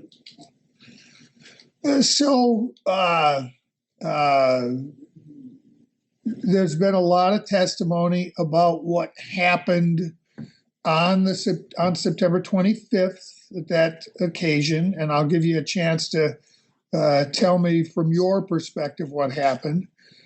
Before that, I want to ask about these other visits to the porch for the several months leading up to that.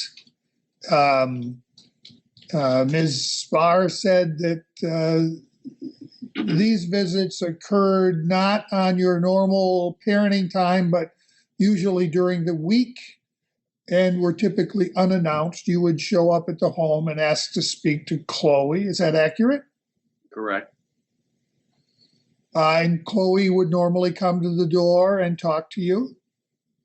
She wouldn't come to the door. She would come to the window. I had to talk to her through the porch window with the window closed where I could barely hear her most of the time. And then finally, after numerous visits, I finally got her to at least open the window a crack so I could at least hear and understand what Chloe's saying. I see. Yeah. Let me get the picture here. So the setting is there's a front porch on the front of Ms. Spar's house that's enclosed with windows. Correct. So you would stand on the ground and speak through the window to Chloe? I'd stand on the porch there and speak to her through the window, yes. So would she be on the porch or would she be in the house? She'd be in the house. I see. So the porch itself wasn't enclosed with windows. It's an open porch? Correct. I see. You would go to the door to let them know you were there, or to the window, or I'd knock on the door and then I'd tap on the window as well. Okay, and normally on these occasions, Chloe would come to talk to you?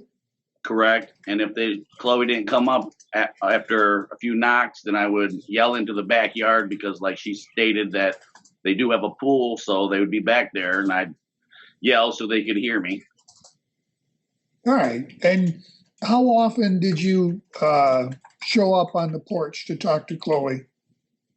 I don't know an exact number, but I would try and show up once a week after a certain point of, I don't know, it was a month of COVID or what it was, but I just started coming up and just showing up randomly. All right. And normally there wasn't an incident. Eventually she would come to the window and you'd get a chance to talk to her, even though you couldn't hear her very well. Correct. All right. Did Chloe always seem eager to see you? Oh, yeah. She's always happy as can be, but at the same time sad that she couldn't see me, and I could see it in her face, and she would always put her hand on the window and wanting me to put my hand on the window. And she would put her cheek on the window, and she'd want me to rub the glass with my one finger, and like I was rubbing her face. And she would always do that before I left and when I got there. And I'd bring her presents. I had to leave them on the porch. She couldn't touch anything or open anything because they had to be disinfected for COVID. And so go ahead. Did you see Isabelle on any of these visits? No, I didn't. One time she went walking past after I just bought her, I don't know, I thought it was a $50 gift certificate, but it might have been only a $25. But regardless, I got her a gift certificate. And she never once said thank you. She never once said, hi, Daddy, love you, Daddy, nothing. She always, like I said, I might have seen her one time and she just walked past and she never said anything to me, nothing. So do your parenting time complaints include complaints that you've not been allowed to see Isabelle? Well, it just encompasses seeing the girls in general, but I'm at a point where I don't even want Isabelle to come over. I mean, the way her mom has manipulated her and twisted her around. She stayed away for like that 2 years there prior, and during that time she got more and more and more distant, where she just basically hated me. That's why how Isabelle stated in the car when we had the argument and we were at my house before they left, I said, so what has Daddy done? Why is Daddy so bad? And her first thing she says is something like, well, we don't know what you're gonna do. And that's why I said, what I'm gonna do? What are you talking about? I said, your mom has you so screwed up. She's got you hating me for no reason. Something to that, I'm paraphrasing, but something to that nature. And I was just dumbfounded. I'm like, don't know what I'm going to do. I don't even see the girls. The girls are very well behaved. That's one thing I will give Jen credit for. They're very well behaved and well mannered. Other than that, they're completely manipulated and twisted into their faith, which is a Jehovah's Witness. And basically anybody who's not a Jehovah's Witness, they can lie to you, they can lie to me, long as it's in their name to protect themselves. from the world, because the world is all evil. Everything in the world's bad. That's why I'm so bad. And so they're completely manipulated. So the longer they're just with her, the worse and worse things get. Because it's just her talking bad about me, talking down about me. And there's just nothing positive that comes from that situation, keeping me away. I mean, why would you want to keep me away? I haven't done nothing. I don't even spank them. Literally, I don't do nothing. I don't yell because they're very well behaved. And the only thing I ever even have to say is literally, what did I say to you? That's all I got to, that's all I say. I don't have to yell at them. I don't know how Isabelle can say she's so stressed in those situations she didn't like coming over. That doesn't even make sense. First thing I do, as soon as I pick them up, I go right to like KFC or get pizza. First thing I do every single time, get them some kind of good food they're going to like and get movies. Usually Friday is like a movie night. We get movies, pizza or movie and KFC. I try to do everything I can do to make them happy. They both have their own rooms, their own beds, their own TVs. They have everything they want here, trampoline, swings. Oh, that's another thing. I want to make sure you tell Jen that I want my four-wheeler back because she said she has some friend that's going to fix it for cheap or for free. She's had it over a year. Well, it's not been fixed. I want the four-wheeler back. She's obviously not going to get it fixed. So I'll get it fixed. There's room in my backyard for Chloe to ride it. I want that back. She said she was going to get it fixed. She never did. So that's kind of let's there, but yes, you did. So let me bring you back to what I want to hear about. Well, one of the things you said was you believe that their mother is filling their heads with lies about you. But right. I am talking down about you. But I heard Isabelle testify to you running her mother down to her. I said her mom is the biggest liar that I've ever met in my life. That's what I said. I said she lies more than anybody I've ever known in my life. That's what I've said to her. And you also, and she also testified that you told her that you're just like your mother. Yeah, she is just like her mother, just like she's going to her little crying thing for the show, just like her other daughter going to the crying thing for the show. It's all melodramatic play for the video. It's all, I'm crying. Well, look how upset. It's not real. They all did it. They all three did it. I've got throwing a crying thing at the end. It's scripted. They go over this stuff. They know what they're going to say. Hold on a minute. Ms. Spar, would you stop? And for the record, also, control yourself, to back that up, Your Honor, she had Child Protective Services come out to me again for the second time for no reason. And when? Well, she just had them come out here. They came and talked to me just prior to talking to you. Like a week last ago, week? 2 weeks ago, something like that. Did they say why they were there? Because Jen called them. Well, I know they didn't tell you that because they do not disclose who called them. I asked you, did they tell you why they were there? Because Jen filed a paper saying the kids were in danger physically and mentally. But the children weren't there, were they?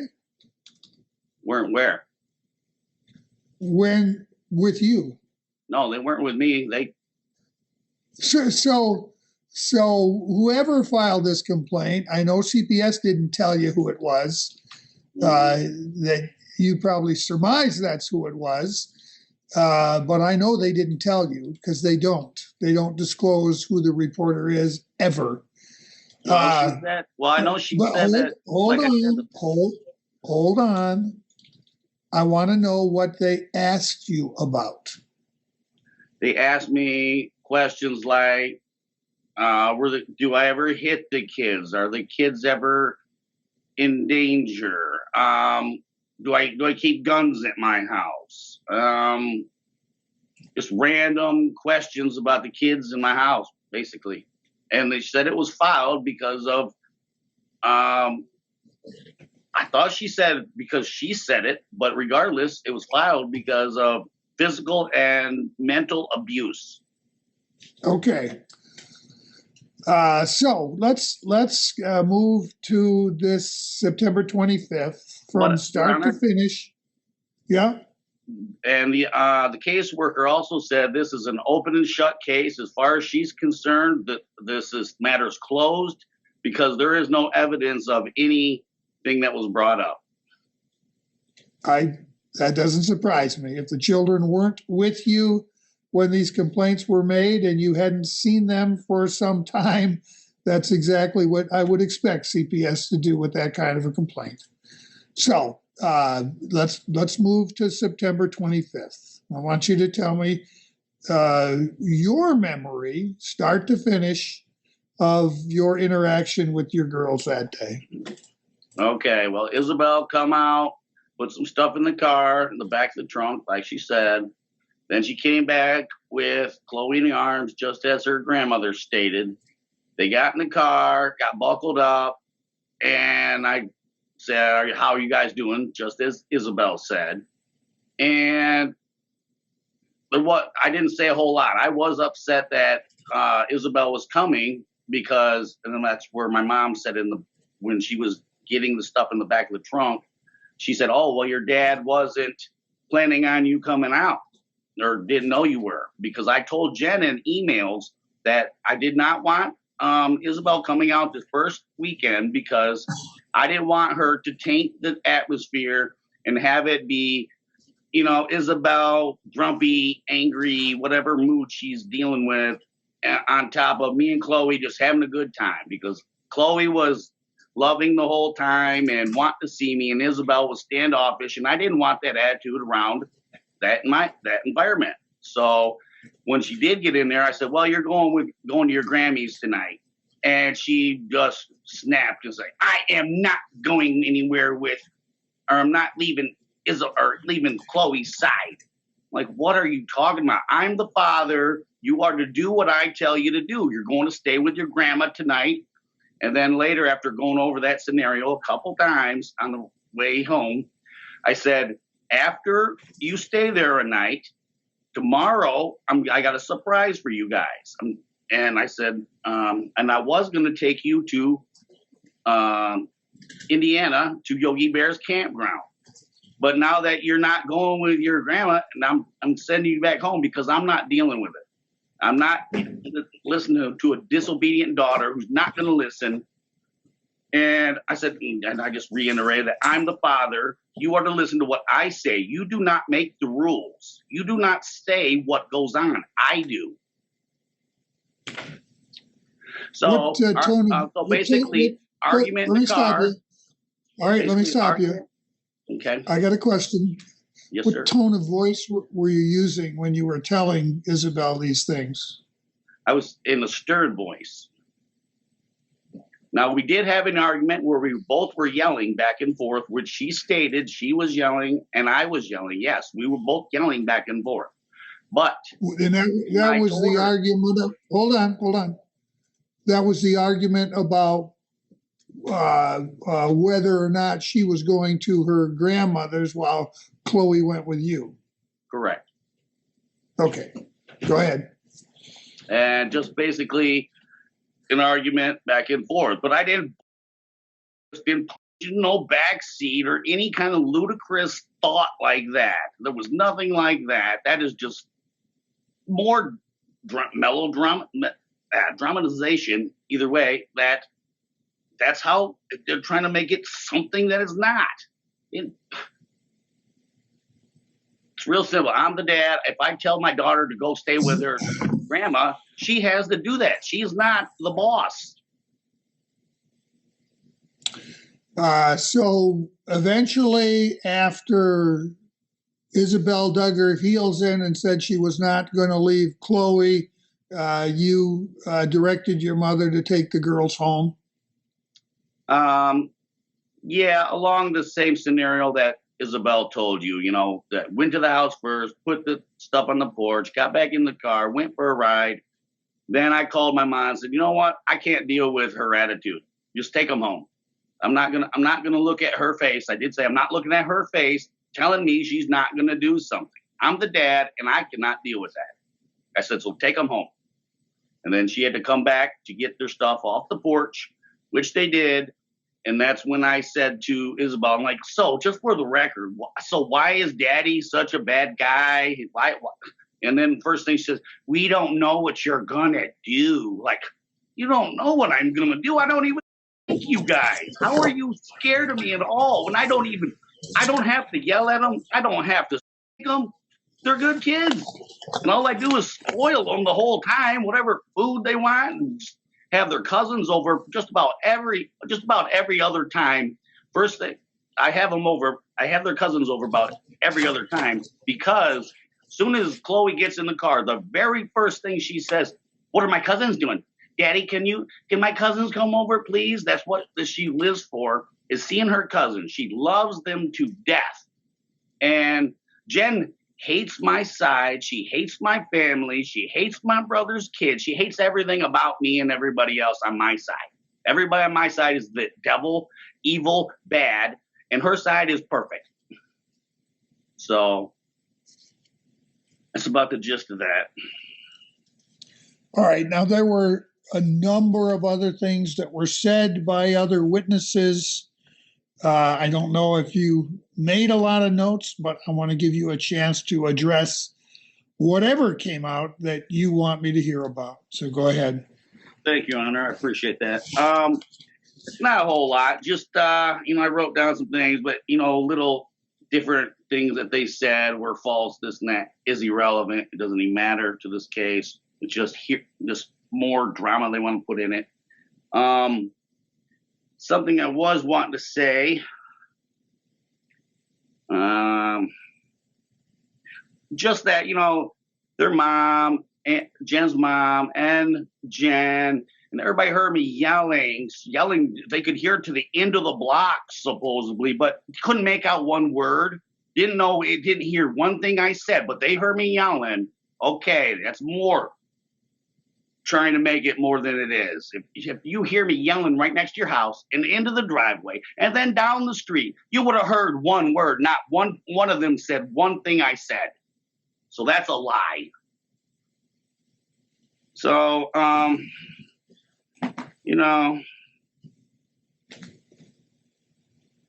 it's just more stuff that's inconsistencies with what they're saying. But one thing I would like to say, this is an exact, I would say, metaphor or analogy of what Donald Trump has went through. Now, I don't want to bring up politics, but long story short, he was the one accused of doing something wrong, doing everything wrong. They impeached him on nothing. This is the exact same thing I'm going through. She's trying to keep my kids away from me for nothing.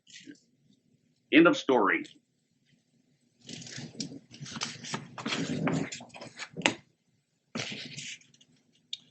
Okay. Anything else you want to tell me? No, Your Honor. Except one thing, Your Honor.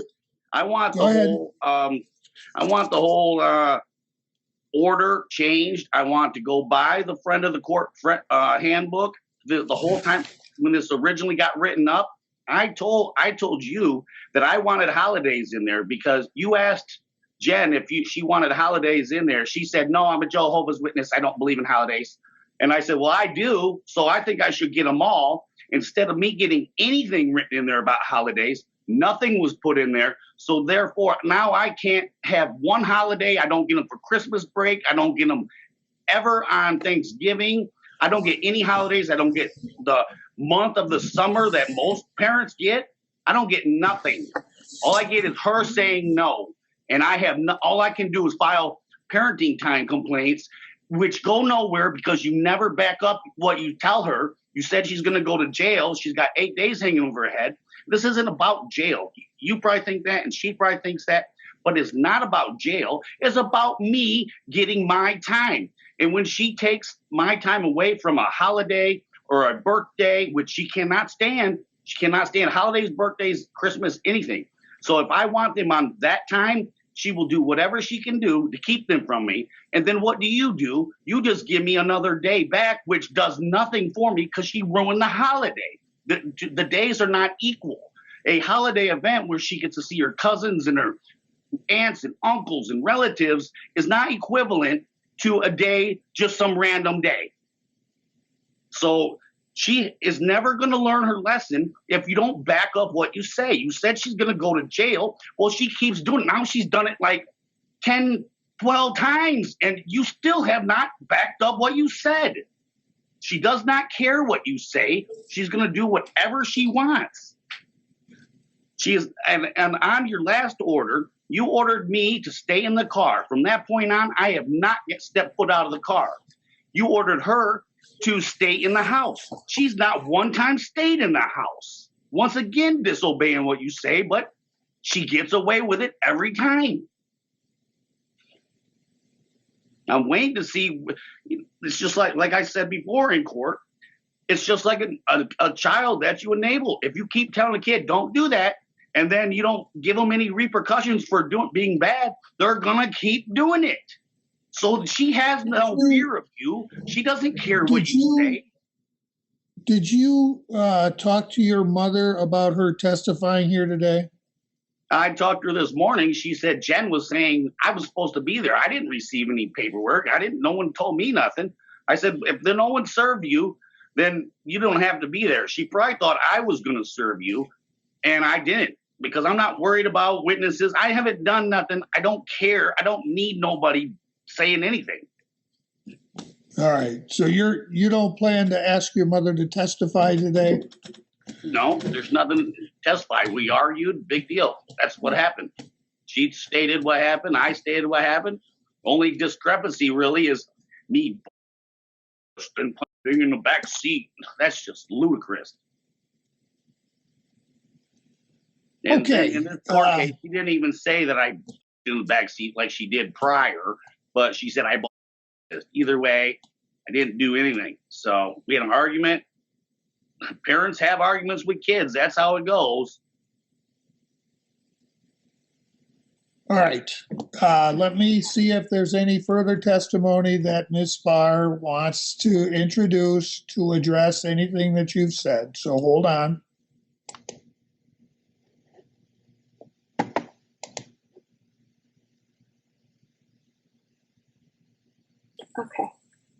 Okay, Ms. Spar, I did tell you that I would give you a chance to introduce what we call rebuttal testimony, but only to address things that Mr. Cook said, not anything else. Is there any witness you would like me to call to offer rebuttal testimony?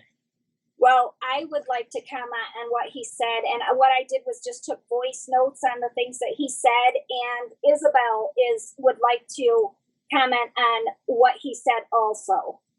All right, let me hear from Isabelle first. Put her in front of the... All right. Hi, Isabelle. Hi. So you understand that you're still under oath to tell the truth? Yes. All right. Was there anything that your dad said that you want to respond to? Everything that he said was all watered down. He made the situation seem like it was nothing, and that, the fight we had was just, small. It wasn't anything serious. But in all reality, it was. It affected me. Whether it didn't affect him, it affected me in a much more personal level than it, like he said, it did him. I mean, to him, it was just some small fight. It wasn't like that for me. It caused a lot of stress that was put on me, and everything he said was just so watered down and such a lie. I mean, this stuff, I just really can't believe that he would even say half the stuff that I was like, it was a lot more serious than that. You weren't just mildly, it wasn't a mild fight. It was an actual fight. You were screaming at me. I mean, just because we couldn't hear exactly what everyone was saying. When two people are screaming at each other, you're not just gonna hear exactly what one person says. Your words are gonna get mixed together. That's why nobody can understand what we're saying. And like, where is my grandma at? She was there. She heard everything. Okay, thank you. So I want to hear from your mother now. Okay.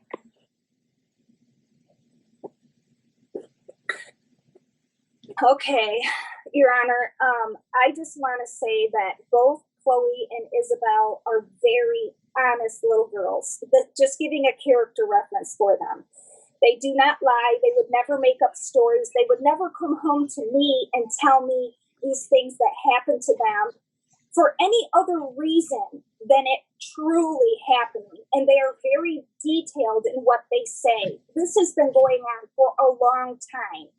I filed several complaints with the friend of the court. Several of them. I have called protective services.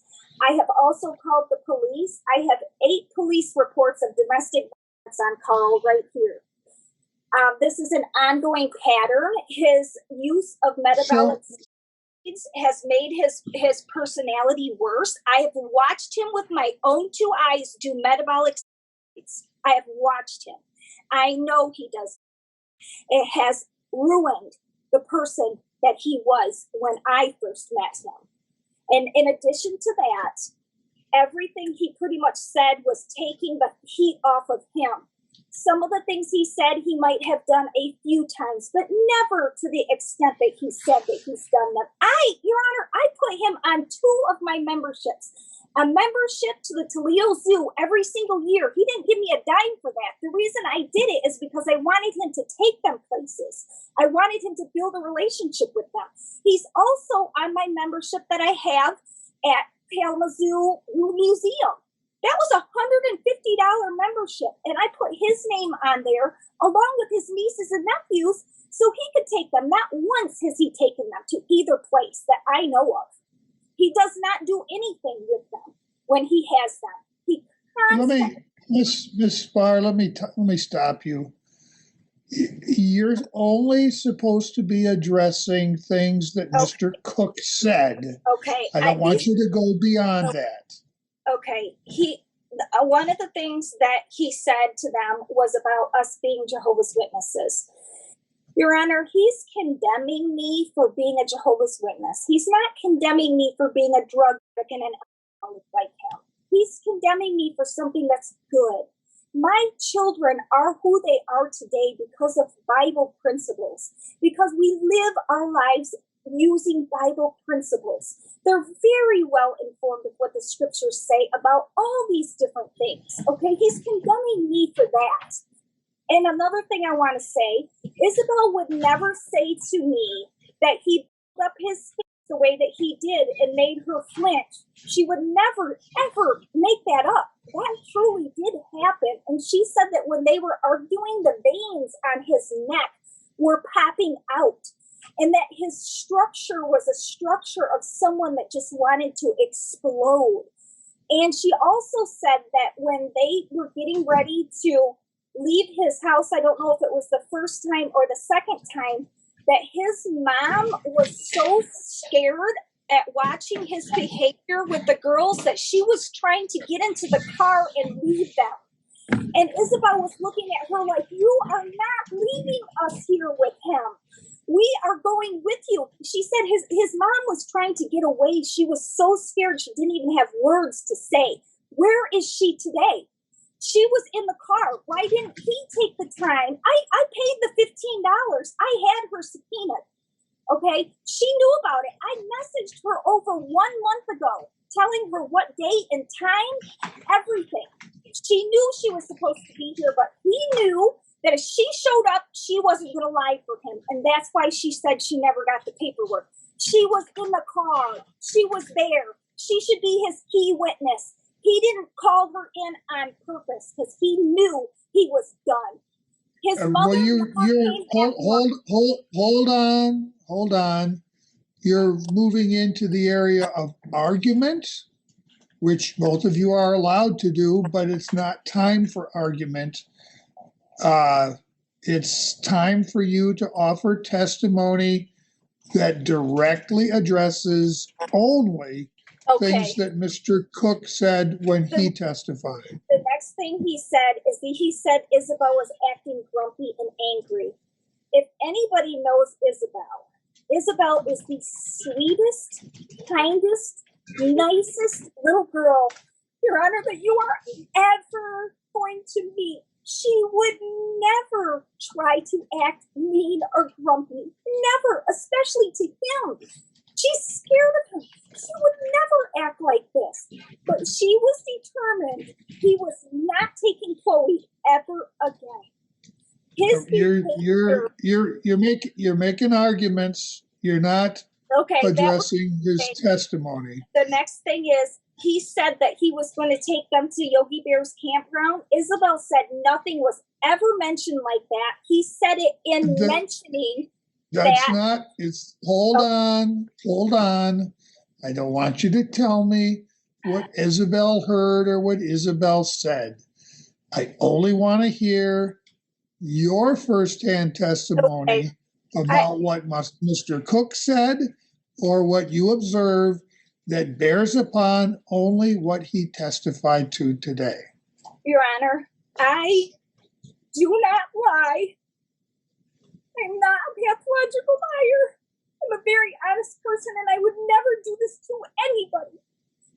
I would never do this to anybody. Do what? Say that this is not true. I would never, ever falsely accuse somebody of doing these things. I'm gonna stop you. You're launching into arguments. I'll give you a chance for argument. This is my note. It says, I would like to know what he says I've ever lied about. Even one thing. I want to know. He says I'm a pathological liar. Please ask him what I have ever lied about. Ask him. All right.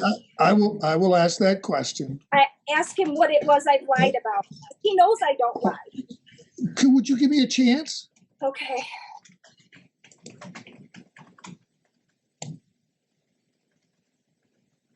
Yes, Mr. Your Cook, Honor. can you give an example of something that Ms. Spar has lied about? 100%. I'm glad she asked such a question. That I have irrefutable evidence of. She filed a false police report on me, said I shoved her with Chloe in her arms, and filed a police report.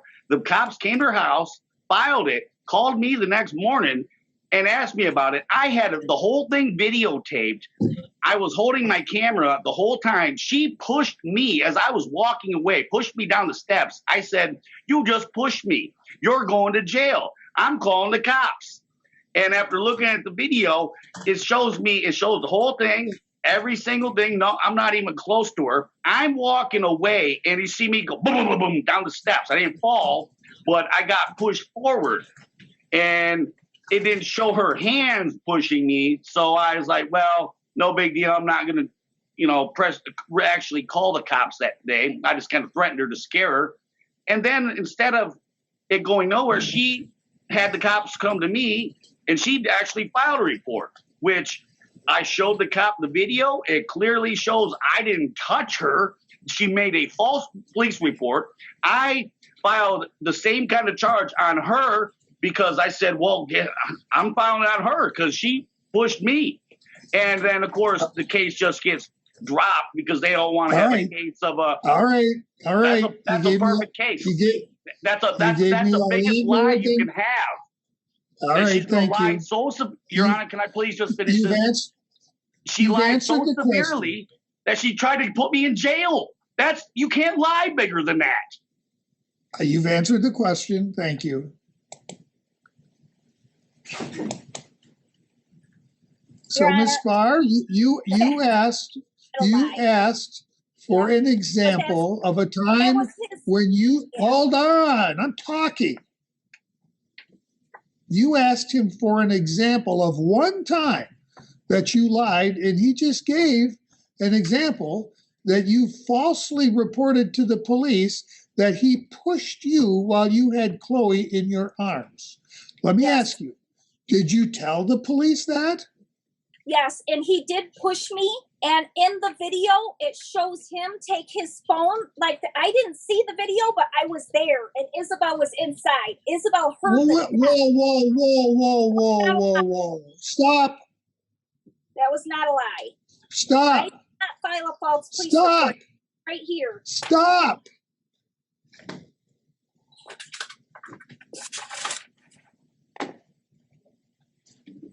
You asked for an example, and he gave an example. But I didn't lie. It's Well, right here. that's your version. The victim. I'm the victim. From what the video showed, exactly what I said in this report. So that was not a lie. If the video showed that Mr. Cook pushed you, there would have been charges brought against him. There weren't, were there? He took his phone right when he pushed me, and he held it to his chest. And the officer said he's seen him do that. He held the phone to his chest.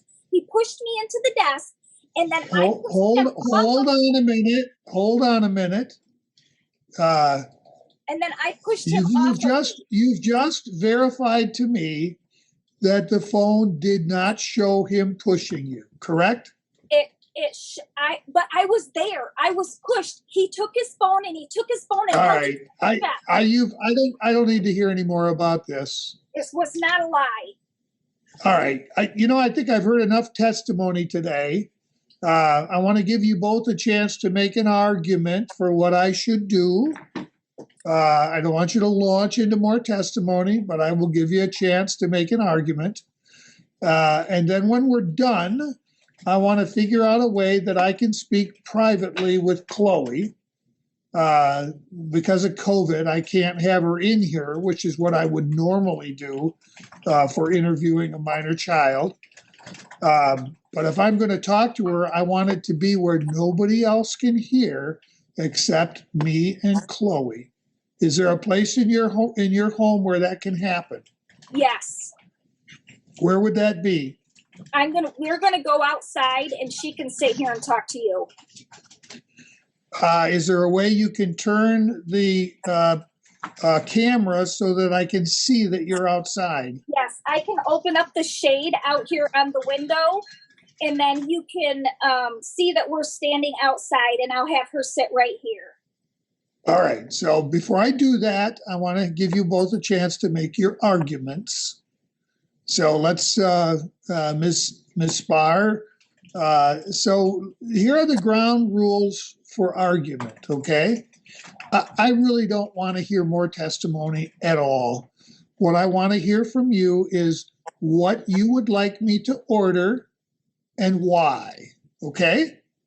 So we'll first hear from you, Ms. Spar. I'm going to keep Mr. Cook muted. And then when you're done, I will hear from him, and I'm going to mute you. And when I do that, I don't want you holding things up to the camera. Oh. All right. So, Ms. Spar, tell me what it is you would like me to do and why. I would like supervised visitations. Protective Services just did an investigation in our case, and she did interview both girls on 2 different occasions, and she interviewed myself. She called me and said she did end up talking to Mr. Cook, but when she was here doing the interview, she told both myself and Isabelle, based on what Isabelle had told her. She talked to Isabelle for 2.5 hours.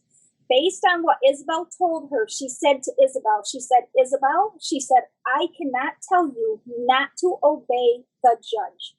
But without telling you not to obey the judge, I would not go. So Ms. Spar.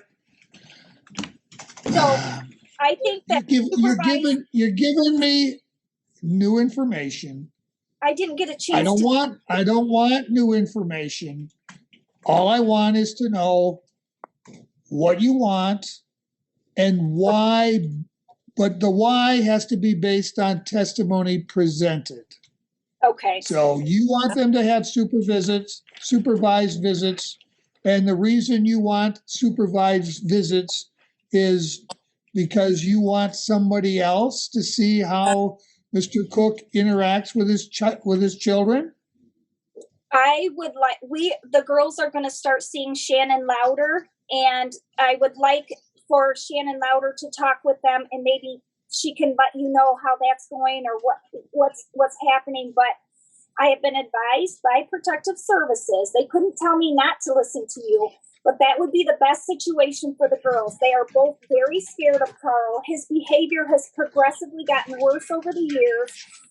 He's just, you can't believe a word that he says. He waters everything down. So please, just protect my So kids. let me ask you, do you remember the name of the CPS worker that you spoke with? Her name was Ashley Plum.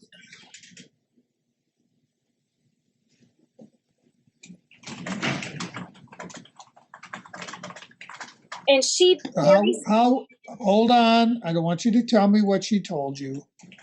How recently did she see the girls? How recently did she speak with Mr. Cook? Okay, she just seen Chloe last week on Tuesday. And I think she talked to him just a little bit after that. So within the last week or two, this CPS worker has spoken with both your daughters, with you, and with Mr. Cook. Yes, and the doctor's office called Protective Services, not myself. I called on the 25th, that evening I called Protective Services, but there wasn't enough information for them to open a case. So Isabel's doctor, when Isabelle had her visit with her, Isabel's doctor went through all of their files, and which there's 5 doctors. So not every doctor reads the whole file before they go back in. And based on what she had been reading and what had been going on over a 5-year period, she called Protective Services and reported mental and physical.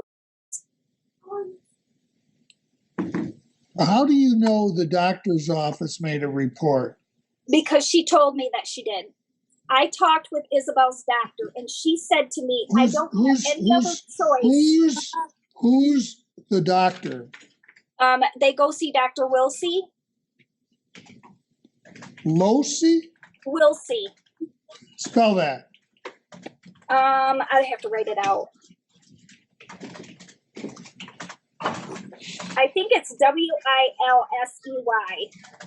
Wilsey. I just call her Wilsey. And where's Dr. Wilsey's office? There's 2 offices. There's one in Chelsea and one in Ann Arbor, and she mainly has been doing Ann Arbor, but most of our visits have been telemed visits for like the last month or last year or 9 months. All right. So you would like me to order supervised visits. I get that. I'm going to hear from Mr. Cook now.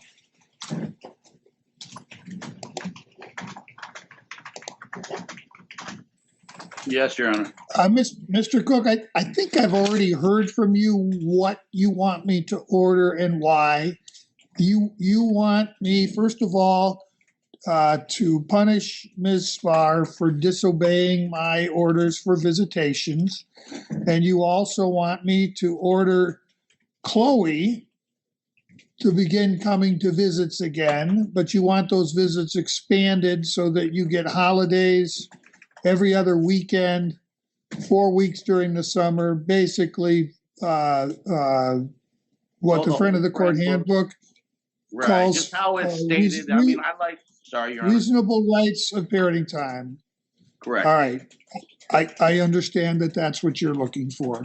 So I am going to close the record today. This hearing is live streamed on the internet. I'm going to turn off the live stream. I'm going to boot everybody else out except for Chloe. But I want to talk to Chloe privately. I'm not going to quiz her about things that happened. I don't do that. but I want to get her perspective on what kind of a relationship she wants with Mr. Cook and why. And with that, and then I will, once I get that information, I will issue a decision. It's possible that I might hold another hearing very shortly so that I can hear directly from this CPS worker that's doing an investigation. But that will be on the record. You'll all get a chance to hear that. Mr. Cook, you had a question? Yes, can you hear me? I can. Okay. Oddly enough, this CPS worker was the same CPS worker that handled the case the first time when she did file a false police report on me. She had a copy of the CD. She's seen it. She knows the whole thing, the whole case. So it's just perfect that the CPS worker was the same one I had the first time. So she can collaborate everything I said. She's seen the video. She's seen me that I got pushed, and Jen never got touched. I never got close to her. She wasn't holding Chloe.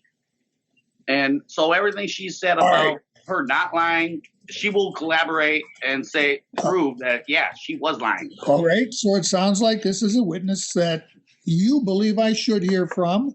And Yes, Ms. Spar, and I think Ms. Spar thinks I need to hear from this witness. So I think that's what will be good. I'll schedule another hearing very shortly. As soon as I can get it on my calendar, I will notify you. Ms. Spar, I want to tell you something. The theatrics that you go through when I'm hearing from Mr. Cook aren't helping your cause. They don't do you any good at all. When I see you behaving like that on the other side of the camera, it makes me believe all the things that Mr. Cook tells me about you. You need to control yourself, ma'am. All right. Now, here's what we're going to do. I'm going to close the record here, and I'm going to see if Ms. Spar can arrange the camera in a way so that I can see there's nobody else in the room, so that I can have a private conversation with Chloe. So, Mr. Cook, you'll be hearing from me. Thank you, Your Honor. Shannon, you can take us off the record. Okay.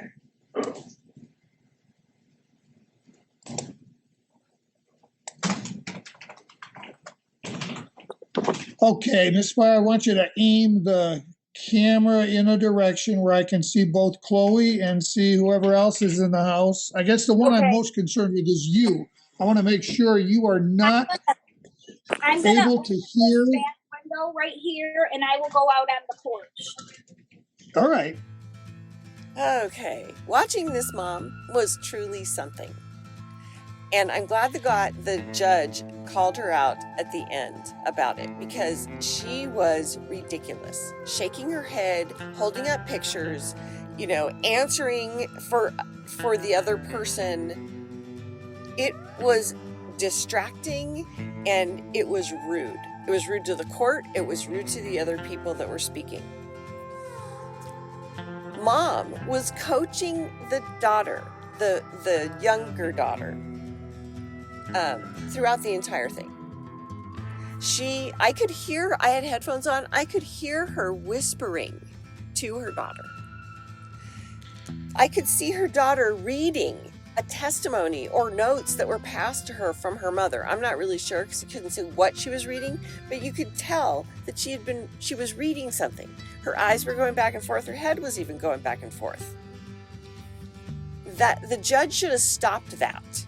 Right then and there, Mom should have been out of the room, for one thing. She should not have been allowed to coach the daughter while she was giving her testimony, and she clearly was.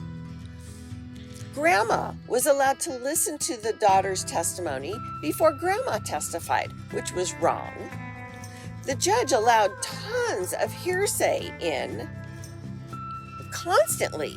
Hopefully he can filter that out, but after so many people say the same thing, or were told to say the same thing, then, it becomes kind of hard to to not believe it or filter it out, in my opinion. But I'm not an attorney and I'm not a judge, so maybe they are more practiced at it, and so they're good at it. There were so many contradictory statements by Mom that it got kind of funny, at the end. And then I didn't show this because the younger daughter came and sat in the chair. But when Mom was supposed to leave the room, Mom was supposed to put the blind up, right? Well, Mom put the blind up, but she also opened the window a few inches so she could hear. And it was exactly what the judge told her he did not want. He did not want her to hear it. And she purposely opened that window. It wasn't open when the shade went up. She opened it. And then when she was outside and she realized it was closed, she went, darn, and you could tell that you could see her outside the window doing that.